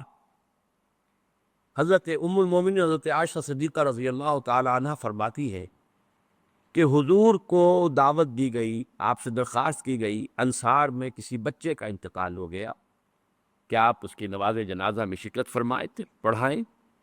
فقلت یا رسول اللہ، میں نے عرض کیا اللہ کے رسول. یعنی اب اس میں یوں سمجھیے کہ جو چیز امپلائڈ ہے، آپ خامخواہ یہ وقت لگائیں گے، جائیں گے، دعا کریں گے، آمد و رفت کی آپ کو مشقت جھیلنی پڑے گی.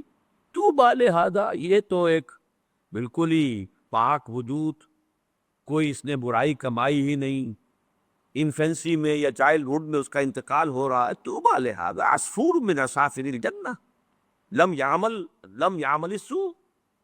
وہ تو جنت کی چڑیوں میں سے ایک چڑیا تھی، چلی گئی، اس نے کوئی کام کیا ہی نہیں. ولم یدرکہ، نہ اس نے کوئی برا عمل کیا، نہ برے عمل کے قریب پھٹکا، اس کا ادراک بھی نہیں، اسے ابھی بدی کا کوئی شعور ہی نہیں تھا. فقال، اب حضور نے فرمایا او غیر ذالک یا عائشہ، اے عائشہ کہیں ایسا تو نہیں کہ بات اس کے برعکس ہو. ان اللہ خلق للجنت اہلا، دیکھو اللہ تعالیٰ نے جو مخلوق پیدا کی ہے اپنے انجام کے اعتبار سے ان میں سے کچھ جو ہے وہ جنت کے لیے. خلقہم لہا وہم فی اصلاب آبائہم، اگرچہ وہ ابھی اپنے باپوں کی پیٹھوں میں صلب میں ہوتے ہیں تب بھی ان کے بارے میں علم خدابندی میں کچھ طے ہے.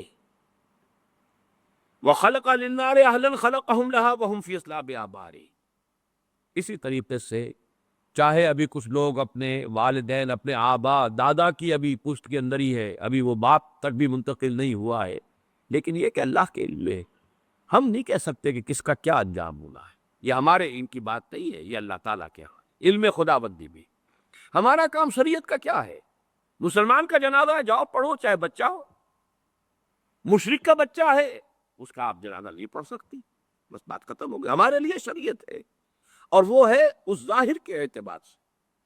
حقیقت میں کس کا کیا انجام ہونے والا ہے وہ اللہ بہتر جانتا. 7ویں حدیث وعن علی رضی اللہ عنہ قال قال رسول اللہ صلی اللہ علیہ وسلم ما منکم من احد الا وقد کتب مقعده من النار ومقعده من الجنہ. قالوا یا رسول اللہ افلا نتکل علی کتابنا وندع العمل.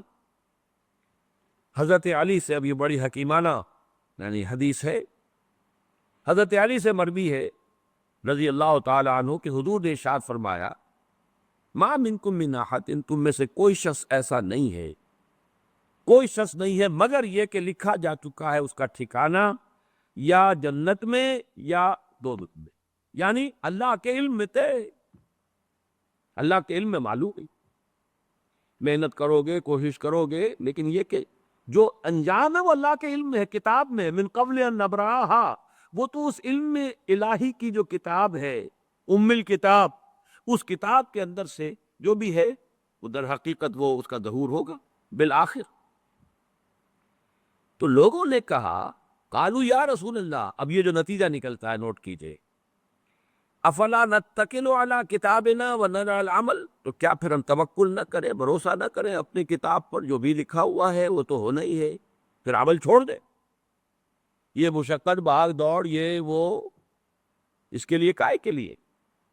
قال اعملوا، نہیں، عمل کرو، محنت کرو، یہ دوجہد کرو، امکانی حد تک کرو۔ فَكُلٌّ مُيَسَّرٌ لِمَا خُلِقَ لَهُ، ہر شخص تدریجاً اس کی تیسیر ہوتی چلی جائے گی، میسر۔ اس کو ذرا لفظ کو نوٹ کر لیجئے، اس لیے کہ اس حدیث میں یہ ذرا ثقیل شکل میں بھی آگے آ رہا ہے 2 مرتبہ۔ یسر کہتے ہیں آسانی کو، عسر کہتے ہیں تنگی کو۔ فلم عسر والیسر جن حضرات نے بیعت کی ہے تنظیم اسلامی میں شامل ہوتے ہوئے، وہ ان الفاظ سے خوب واقف۔ فی العسر والیسر، اطاعت کریں گے عسر میں بھی یسر میں بھی۔ اب یسر سے باب تفعیل تیسیر، یسرا یوسر تیسیرن، کسی شے کو میسر کر دینا، آسان کر دینا، سہج سہج پہنچا دینا۔ جیسے کہ جو سورۃ اللیل ہے آخری پارے میں، فَسَنُيَسِّرُهُ لِلْيُسْرَىٰ فَسَنُيَسِّرُهُ لِلْعُسْرَىٰ، آہستہ آہستہ ہم اسے اليسرا میں پہنچا دیں گے، یا آہستہ آہستہ وہ العسرا میں پہنچ جائے گا۔ تو کل میسر لما خلق لہ، ہر ایک جو بھی اس کتاب کے اندر درج ہے اس کے مطابق اس کی تیسیر اور توفیق ہو جائے گی۔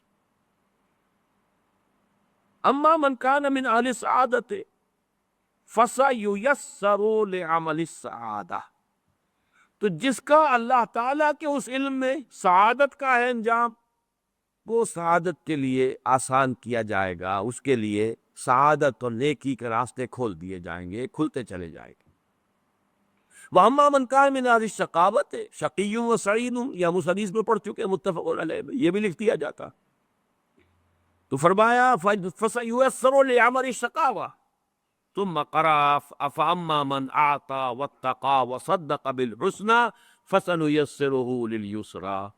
اب یہاں دیکھیے آیت جو کوٹ کی ہے آپ نے، وہ بالکل وہی ہے۔ 4 شرطیں پہلے انسان پوری کرتا ہے، 3 کم سے کم 3 آتی۔ فَأَمَّا مَنْ أَعْطَى وَاتَّقَى وَصَدَّقَ بِالْحُسْنَىٰ فَسَنُيَسِّرُهُ لِلْيُسْرَىٰ، جو شخص اعطاء، جود، سخاوت، لوگوں کی تکلیفوں کو رفع کرنے کے لیے اپنا مال خرچ کرنا، اس کے لیے کوشاں رہتا ہے، پھر بچتا ہے، لوگوں کی دل شکنی سے بھی بچتا ہے، لوگوں کو نقصان پہنچانے سے بچتا ہے، اللہ کے احکام کو توڑنے سے بچتا ہے، اور صدق بالحسنى، اور جو بھی سچی اور اچھی بات سامنے آئے اس کی تصدیق کرتا۔ یہ 3 شرطیں پوری کرو گے فَسَنُيَسِّرُهُ لِلْيُسْرَىٰ، تو ہم اس کو سہج سہج مشکلات جو ہیں اس راستے کی آسان سے آسان کر دیں گے، دروازے کھولتے چلے جائیں گے۔ جیسے کہ فرمایا وَالَّذِينَ جَاهَدُوا فِينَا لَنَهْدِيَنَّهُمْ سُبُلَنَا، اپنے راستے ان کے لیے کھولتے چلے جائیں گے۔ اور اس کے برعکس وَأَمَّا مَن بَخِلَ وَاسْتَغْنَىٰ وَكَذَّبَ بِالْحُسْنَىٰ فَسَنُيَسِّرُهُ لِلْعُسْرَىٰ۔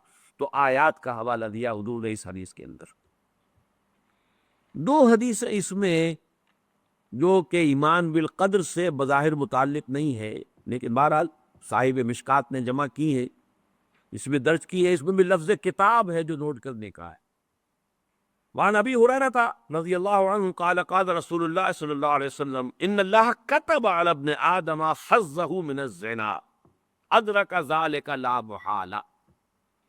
حضور نے فرمایا کہ ہر ابن آدم پر اللہ تعالیٰ نے زنا کا کچھ نہ کچھ حصہ لکھ دیا ہے۔ لکھ دیا کہ یہ حصہ اس میں آئے گا، اس کے حصے میں پڑے گا، یہ علم خداوندی۔ تو وہ کیا ہے؟ وہ لا محالہ اس کا وہ حصہ اسے پہنچے گا۔ فَزِنَا الْعَيْنِ النَّظْرُ، زنا جس کو ہم معروف بانی میں زنا کہتے ہیں، وہ نہ بھی ہو تو آنکھ کا بھی زنا ہے، نامحرم کو دیکھنا۔ ایک مرتبہ کی نگاہ جو ہے وہ معاف ہے، دوسری مرتبہ کا دیکھنا وہ آنکھ کے زنا کے حکم میں ہے۔ وَزِنَا اللِّسَانِ النُّطْقُ، نامحرم سے گفتگو کرنا، اور خامخواہ گفتگو کو طول دینا، اس میں لذت لینا، ضرورت کے ساتھ کوئی گفتگو کرنی پڑ رہی ہے، کراہت کے ساتھ کرنی پڑ رہی ہے، بس جتنی بات ضروری ہے اتنی ہی کی ہے، وہ بات اور ہے، لیکن یہ کہ اس سے آگے معاملات مختلف اعتبار وہ بھی زبان کا نطق کا دینا ہے۔ والنفس یتمنی و تشتہی، اور نفس کا معاملہ یہ ہے کہ پھر وہ تمنا اس میں ابھرتی ہے کہ تکمیل ہو جائے اس عمل زنا کی، اور اس میں اشتہا ہوتا ہے، شہوت ہوتی ہے۔ والفرج یصدق ذلک و یکذبہ، اس کے بعد تو عمل جو ہے وہ یا اس کی توثیق اور تصدیق کر دیتا ہے یا اس کی تکذیب کر دیتا ہے۔ متفق علیہ روایت۔ وفی روایت لمسلم، اور جو امام مسلم منفرد طور پر جو لائے ہیں روایت، وہ یہ بھی ہے کہ قال كتب على ابن آدم نصیبہ من الزنا مدرک ذلك لا محالہ، العینان زناہما النظر، والاذنان زناہما الاستماع، واللسان زناہ الکلام، والید زناہ البطش، والرجل زناہ القطع، والقلب یہوی ویتمنی ویصدق ذلك الفرج ویکذبہ۔ بہرحال اس کی بھی مزید ترجمے کی ضرورت نہیں ہے، بات مضمون وہی ہے۔ اب آئیے نویں حدیث۔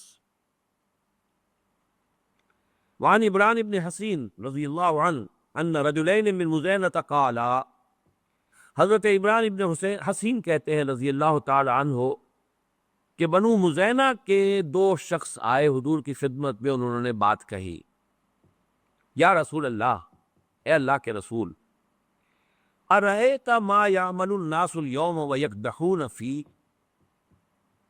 کیا آپ کی رائے ہے یہ لوگ جو آج کام کرتے ہیں، عمل کرتے ہیں، بھاگ دوڑ کرتے ہیں، جہاد کرتے ہیں، انفاق کرتے ہیں، قدح قادح الی ربک قدحا فملاقیہ، یہ آخری پارے میں جو آیت آئی ہے وہ قدح، مشقت جھیلنا، تو یہ جو انسان مشقت کرتا ہے، اب اس کے بارے میں آپ کیا فرماتے ہیں؟ اشیء قضی علیہ، کیا یہ کوئی ایسی شے ہے جو ان کے بارے میں پہلے سے طے شدہ ہے؟ وَمَضَىٰ فِيهِمْ قَدَرٌ سَبَقَ، اور یہ کہ کوئی قدر جو ہے، تقدیر پہلے ہی سے طے پا چکی ہے ان کے بارے میں۔ أَوْ فِيمَا يَسْتَقْبِلُونَ بِهِ مِمَّا آتَاهُمْ بِهِ نَبِيُّهُمْ وَثَبَتَتِ الْحُجَّةُ عَلَيْهِ، یا یہ کہ جو بھی مستقبل میں آنے والا ہے، جن میں کہ کوئی نبی ان کے پاس کوئی پیغام لے کر آتا ہے، ان پر حجت قائم ہو جاتی ہے، یہ چیزیں جو ہیں ان کا کیا آپس میں ربط اور تعلق ہے؟ فقال، حضور نے فرمایا، لا بل شیء قضی علیہم ومضی فیہم والتصدیق ذلک فی کتاب اللہ عز وجل ونفس وما سواها فالہمها فجورها وتقواها۔ حضور نے فرمایا، اور یہاں پر پھر میں کہوں گا کہ اس سے مراد صرف وہ علم الہی ہے کہ اس میں وہ شے طے شدہ ہے کہ کسی شخص کو کیا کرنا ہے، کیا کرے گا، لیکن اس سے اس کے آزاد ارادے اور اس کے چوائس کی نفی مطلق انفر کرنا درست نہیں ہے۔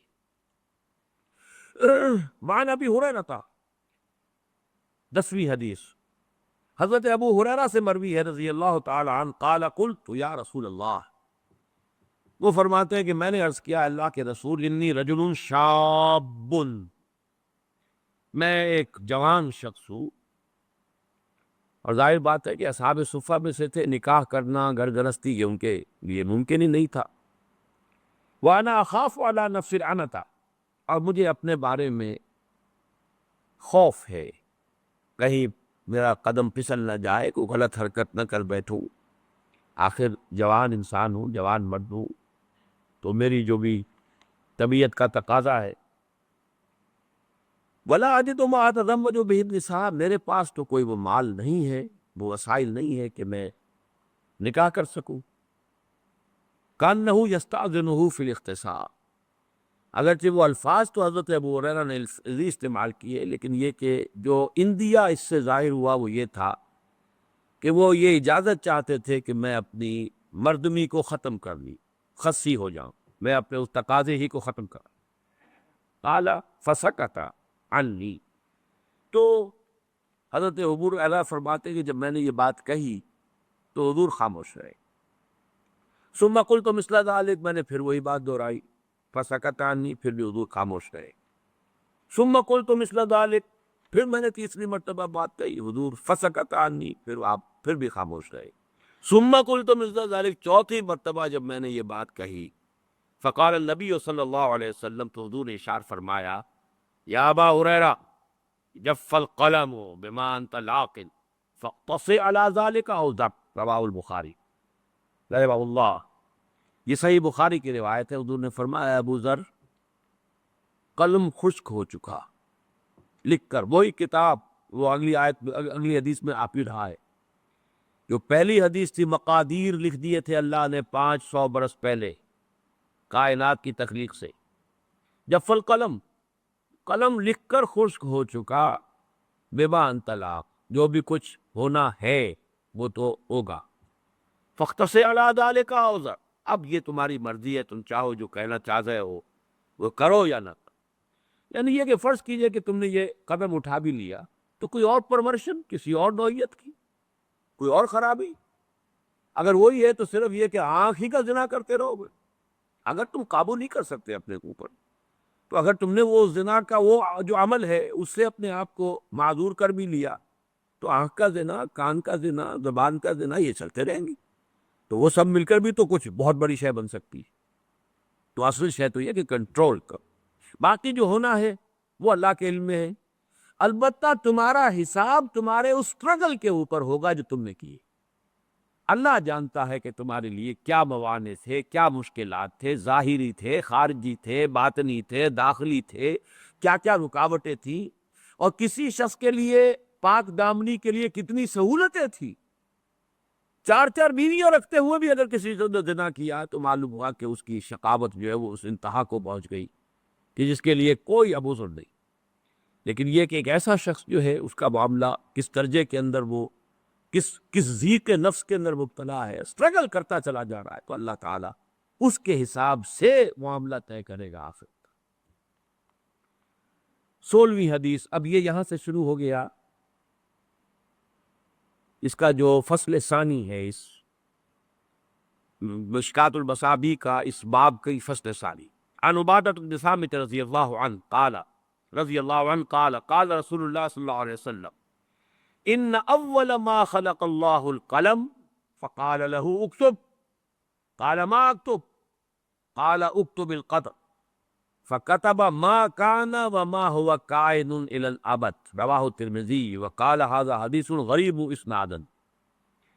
اب یہ دیکھیے امام ترمذی اس روایت کو لائے ہیں اپنی جامع میں، لیکن ساتھ ہی کہہ دیا ہے کہ یہ سند کے اعتبار سے غریب ہے، یعنی زیادہ معروف نہیں ہے، پہچان میں آنے والی نہیں ہے۔ غریب ان یہ حدیث کی اصطلاحات ہیں، میں اس کی بحث پہ اس وقت نہیں جاتا، لے کیوں آئے سوچنے کی بات ہے۔ اس لیے کہ وہ پہلی جو حدیث ہم پڑھ چکے ہیں مضمون تو اسی کا ہے ہی۔ پہلی حدیث اس لیے میں نے نوٹ کرایا تھا کہ 16ویں حدیث میں اسی موضوع کی ہوگی۔ عن عبداللہ ابن عمرو بن العاص قال قال رسول اللہ صلی اللہ علیہ وسلم كتب اللہ مقادیر الخلائق قبل ان يخلق السماوات والارض ب50,000 سنة۔ آسمانوں اور زمین کی تخلیق سے 50,000 سال پہلے اللہ نے ساری مقادیر لکھ دی تھی۔ اب چونکہ اس حدیث نمبر 16 میں اگرچہ سند کے اعتبار سے غریب ہے، مضمون تو وہی آ رہا ہے، لہذا اس کو لے آئے ہیں، لیکن ساتھ ہی کہہ دیا سند کے اعتبار سے یہ غریب ہے۔ حضرت عبادہ ابن صامت فرماتے ہیں کہ اللہ تعالیٰ نے، کہ حضور نے ارشاد فرمایا کہ پہلی چیز جو اللہ نے پیدا فرمائی وہ قلم تھا۔ اب اس قلم سے مراد کوئی مادی قلم نہیں ہے، ابھی مادی کائنات کی تو ابتدا ہی نہیں ہوئی، جیسے کہ ہم نہیں جانتے عرش کی حقیقت کیا ہے، کرسی کی حقیقت کیا ہے، قلم کی حقیقت کیا ہے، اس اعتبار سے یہ ان متشابہات میں شامل ہوگا۔ فقال له اکتب، اور اللہ نے حکم دیا لکھو۔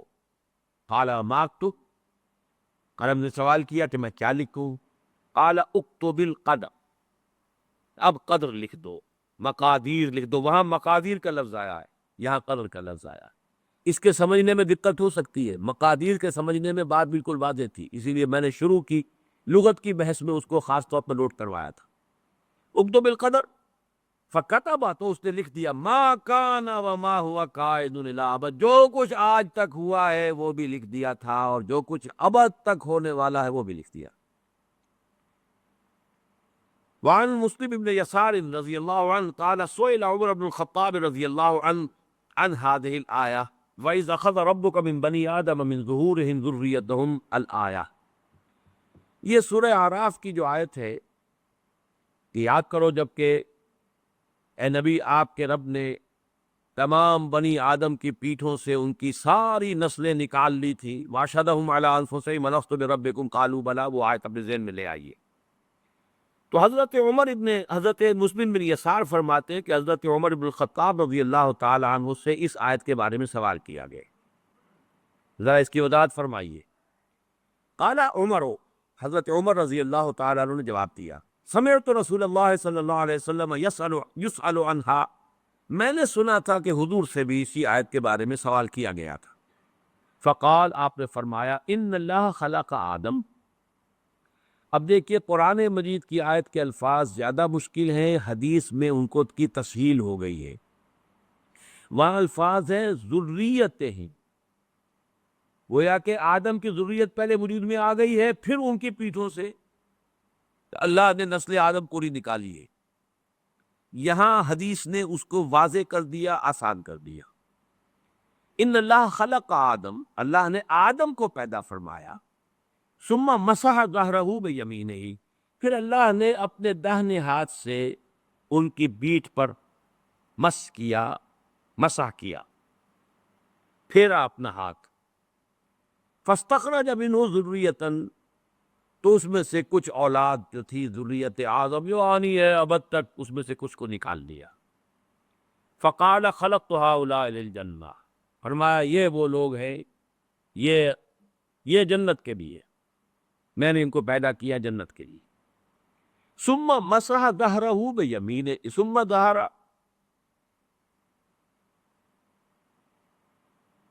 قال سمعت رسول اللہ صلی اللہ علیہ وسلم یسأل عنہا فقال ان اللہ خلق آدم ثم مسح ظہرہ بیمینہ فاستخرج منہ ذریۃ فقال خلقت ہؤلاء للجنہ وبعمل اہل الجنہ یعملون، یہ اہل جنت ہی کیسے عمل کریں گے.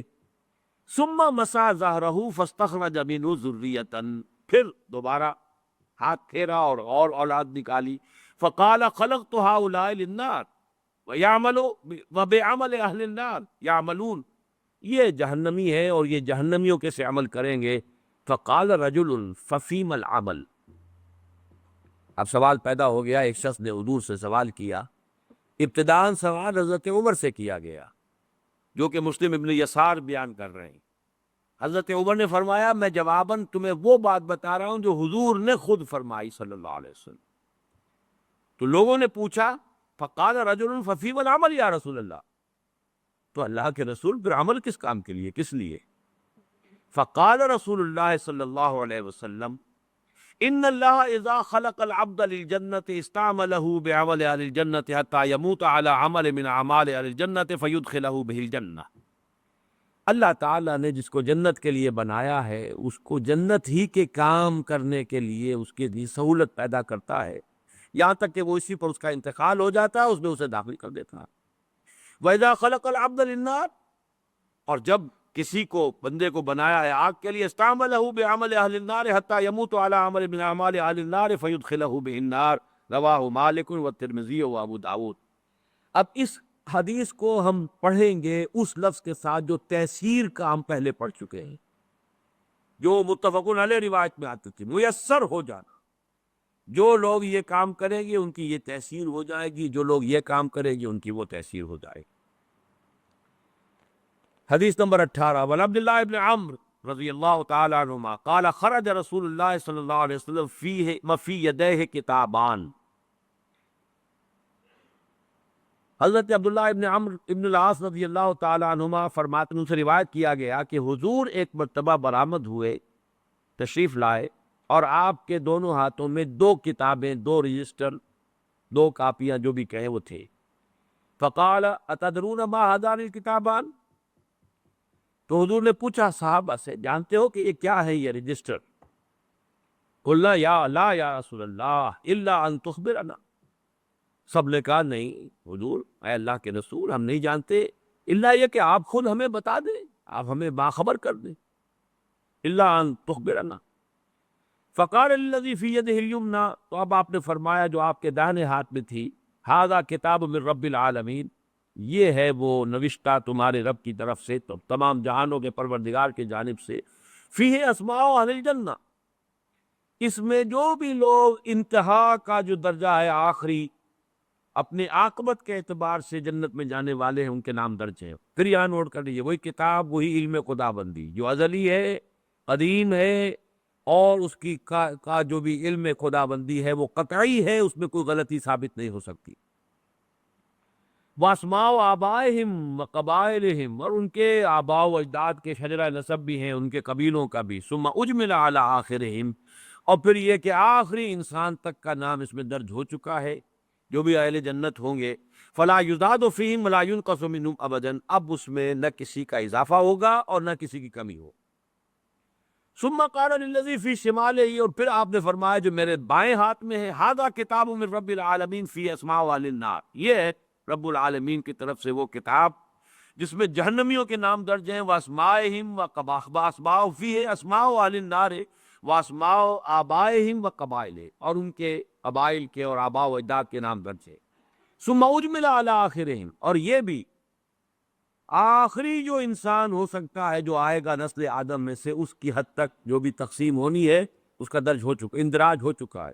فلا یزاد فیہم ولا ینقص، اب نہ اس میں کوئی اضافہ ہوگا اور نہ کمی ہوگی ابداً۔ فقال اصحابہ، پھر حضور کے صحابہ نے سوال کیا، ففیم العمل یا رسول اللہ ان کان امر قد فرغ منہ، یا قد فرغ منہ، یہ مجہول بھی ہو سکتا ہے اور معروف بھی ہو سکتا ہے۔ انہوں نے پوچھا کہ پھر یہ عمل ہم کس بات میں کریں، اگر یہ کوئی ایسا معاملہ ہے کہ جو جس سے فارغ ہوا جا چکا، جو طے ہو چکا علم الہی میں، اللہ کے فیصلے میں، مقدر کے اندر طے ہو گیا، یا اللہ تعالیٰ جس سے فارغ ہو چکا۔ فقال صددوا وقاربوا، دو الفاظ بڑے اہم ہیں، سیدھے کرنے کی کوشش کرتے رہو، سددوا، سداد کہتے ہیں سیدھا کرنا، تو سیدھا راستہ کرنے کی کوشش کرتے ہو۔ تمہارے اندر کوئی ٹیڑھ اگر ہے خلقت کے اندر، کوشش کرو اسے سیدھا کرو، جتنے بھی امکان کی حد تم کر سکتے ہو سیدھا کرو۔ اور قارب، مقاربت، قریب قریب بہتر لانے کی کوشش کرو، خیر کی طرف، بھلائی کی طرف۔ پھر وہی آیت ذہن میں رکھیے، فَأَمَّا مَنْ أَعْطَىٰ وَاتَّقَىٰ وَصَدَّقَ بِالْحُسْنَىٰ، کوشش اس کی کرو، فَسَنُيَسِّرُهُ لِلْيُسْرَىٰ، وَأَمَّا مَنْ بَخِلَ وَاسْتَغْنَىٰ وَكَذَّبَ بِالْحُسْنَىٰ فَسَنُيَسِّرُهُ لِلْعُسْرَىٰ۔ میں پچھلی مرتبہ آپ کو بتا چکا ہوں کہ اس میں واقعہ یہ ہے کہ شاکلہ 95% شاکلہ ہے انسان، لیکن ایک فری چوائس ہے، کوشش ہے، جد و جہد ہے، وہ سٹرگل جو ہو رہی ہے اندر اس خول کے اندر، وہ اللہ جانتا ہے۔ کیا گیون تھا وہ اللہ جانتا ہے، کیا کوشش اس نے کی وہ اللہ جانتا ہے، اور ہر شخص کی پرسنل اسسمنٹ ہوگی۔ کلہم آتی ہے یوم القیامت فردا، ہر انسان کو، ہر ذی نفس کو اللہ کی عدالت میں حاضر ہونا انفرادی سطح، ہر شخص اپنی ذاتی اعتبار سے، اور اس کا جو بھی گیون تھا، لا یکلف اللہ نفسا الا وسعہا، سددوا وقاربوا فإن صاحب الجنۃ یختم له بعمل اہل الجنہ وإن عمل أي عمل وإن صاحب النار يختم له بعمل أهل النار وإن عمل أي عمل۔ ثم قال رسول اللہ صلی اللہ علیہ وسلم بِيَدَيْهِ فَنَبَذَهُمَا، پھر آپ نے دونوں ہاتھ جو ہیں ان کو اشارہ کر کے کہا، فَرِغَ رَبُّكُم مِّنَ الْعِبَادِ فَرِيقٌ فِي الْجَنَّةِ وَفَرِيقٌ فِي السَّعِيرِ، تمہارا رب فارغ ہو چکا ہے، اس کے علم میں یہ طے ہے کہ کون ہے، ایک جماعت ہے کہ جو جنت میں جانے والی، ایک جماعت ہے کہ جو جہنم میں جانے والی۔ کہ پھر نوٹ کر لیجئے اس حدیث کو علم الہی پر، یہ ساری احادیث جو ہے، اس کے اوپر جو میں نے ٹائٹل قائم کیا تھا، اس کو دوبارہ ذرا وہ اس کا جو ٹائٹل والا شیٹ ہے وہ لگا دو۔ اللہ کا علم کامل بھی ہے اور قدیم بھی، اور آن واحد میں کل کون و مکان اور ماضی، حال اور مستقبل سب کو محیط بھی۔ اسی کو قرآن اور حدیث میں الکتاب سے بھی تعبیر کیا گیا ہے، جس میں درج کوئی شے غلط نہیں ہو سکتی۔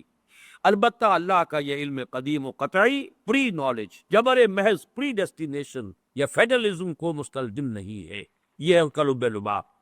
بہرحال یہ جو حدیث تھی کہ اللہ تعالیٰ فارغ ہو چکا ہے، فرغ ربکم من العباد فریق فی الجنۃ و فریق فی السعیر، یہ قرآن مجید کے الفاظ ہیں، رواه الترمذی رحمہ اللہ۔ اب اس کی حدیث نمبر 19، ٹائم تو زیادہ ہو رہا ہے لیکن یہ کہ آج اس کو ختم کر لیں، تھوڑا سا مزید لوں گا۔ یہ بس یہ کہ صرف یہ ایک حدیث پڑھ لیتے ہیں. ویسے یہ نوٹ کر لیں کہ اگلے اتوار کو تو ہمارا ناغا لا محالہ وہ رہنا، اس لیے کہ وہ اب عاشورے کا دن ہوگا، اور عاشورہ جو ہے وہ تو اب وہ قیامت صغریٰ کی بجائے بھی قیامت کبریٰ بنتا جا رہا ہے. اللہ تعالیٰ خیر سے گزار دے، کیونکہ بہت کچھ زندگی معطل ہوگی، لہذا اس نظام کو بھی ہم اس میں درس کو بھی اس کا دعویٰ کریں گے. آج چاہیں تو ذرا زیادہ وقت لگا لیں، سوال جواب کی نشست بھی ہو جائے، کیونکہ اس کے بعد بھی شاید ایک اور اتوار میں حاضر نہ ہو سکوں، لیکن درس ہوگا انشاءاللہ. البتہ پہلا جو اب اتوار آ رہا ہے وہ غالباً 18 کو ہے، وہ عاشورے کا دن ہے، اس روز درس نہیں ہوگا. تو اس کی کو تلافی آج کرنا چاہیں تو آپ کی مرضی ہے. وہ خدامہ رضی اللہ تعالیٰ عنہ سے مروی ہے، نبی ہے، وہ اپنے والد سے روایت کرتے ہیں. قال، وہ فرماتے ہیں، قلت یا رسول اللہ، میں نے کہا اے اللہ کے رسول، ارأیت رکن نسترقیہا ودوان نتداوا بہ وتقاتا نتقیہا هل ترد من قدر اللہ شیئا. بڑا تیکھا، بڑا ٹیڑھا سوال.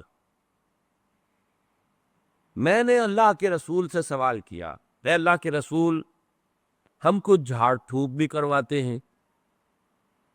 یہ جھاڑ پھونک کا رواج تھا، اگرچہ حضور نے فرمایا ہے کہ میری امت کے 70,000 افراد وہ ہوں گے جو بغیر حساب کتاب کے جنت میں داخل ہوں گے، اور وہ متوکلون ہوں گے کہ جن کی پہلی صفت یہی ہے، لا یقون ولا یسترقون، جھاڑ پھونک نہیں کرواتے. یسترقون لازمن ہے، لیکن یرقون کے بارے میں اختلاف ہے کہ جھاڑ پھونک نہیں کرا دی، لیکن یہ کہ عام آدمی اس کو حرام قرار نہیں دیا حضور نے.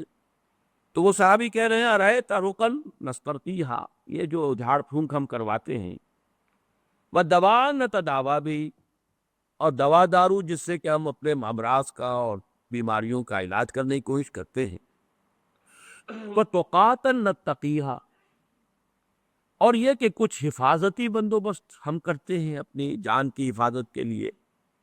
اب ایک حفاظت جو ہے وہ آج کل مجھ پر بھی ٹھونس دی گئی ہے.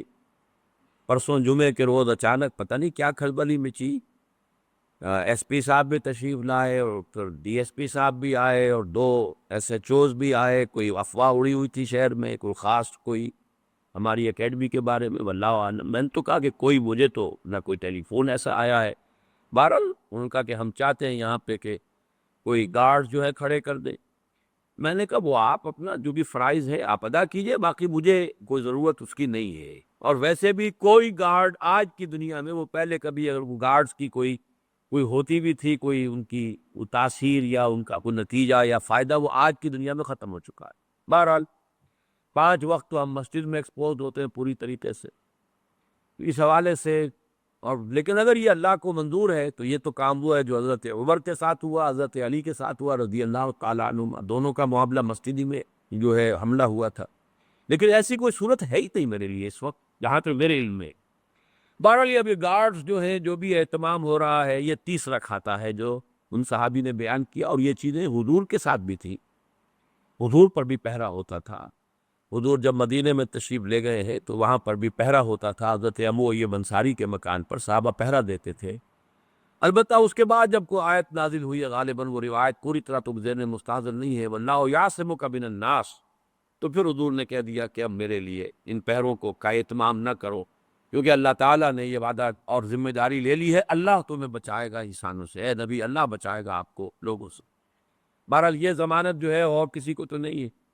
تو انہوں نے یہ کہا، رہے تا روکن نسترقیہا، یہ جھاڑ پھونک جو ہم کرواتے ہیں، ودوا نتداوا بھی، دوا ہے ہم کرتے ہیں، اس بخار کے لیے یہ دوا ہے، فلاں کے لیے یہ دوا ہے. وتقاتا نتقیہا، اور یہ کہ کچھ چیزیں جو ہیں حفاظتی تدابیر ہم کرتے ہیں، حفاظت و پہرے. اور حل ترد من قدر اللہ شیئا، کیا اس سے اللہ کی تقدیر میں کوئی تبدیلی، کوئی شے پھیری جا سکتی ہے، لوٹائی جا سکتی ہے؟ اب سوچئے کیا جواب. نبی صلی اللہ علیہ وسلم کا جواب کیا تھا؟ قال ہی من قدر اللہ، حضور نے فرمایا یہ خود اللہ کی قدر میں ہے. یعنی تمہاری محنت، تمہاری کوشش، تمہاری جد و جہد اس کی نفی نہیں ہے، یہ خود اس اللہ کے علم کے اندر درج ہے۔ اس حوالے سے یہ اس قدر کے، اس تقدیر کے منافی ہے ہی نہیں۔ گویا کہ عالم اسباب کا استعمال، عالم اسباب میں جد و جہد کرنا، یہ ہرگز منافی نہیں ہے اس ایمان بالقدر کے۔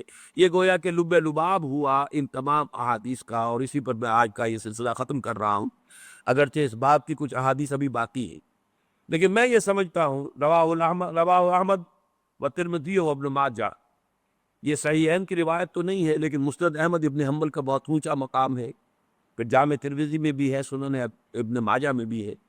یہ حدیث جو ہے آخری میں سمجھتا ہوں کہ اس پہلو سے کہ اس نے عقدے کو اور کھول دیا کہ یہ سب کچھ اللہ کی تقدیر ہی کا حصہ ہے، یہ مقادیر کے اندر معین چیزیں ہیں، لہذا جد و جہد السعی منا والاتمام من اللہ، سعی کرنا ہمارے ذمے، ارادہ کرنا ہمارے ذمے، سعی کرنا ہمارے ذمے، نتیجہ ہونا نکلنا یہ اللہ کے ہاتھ۔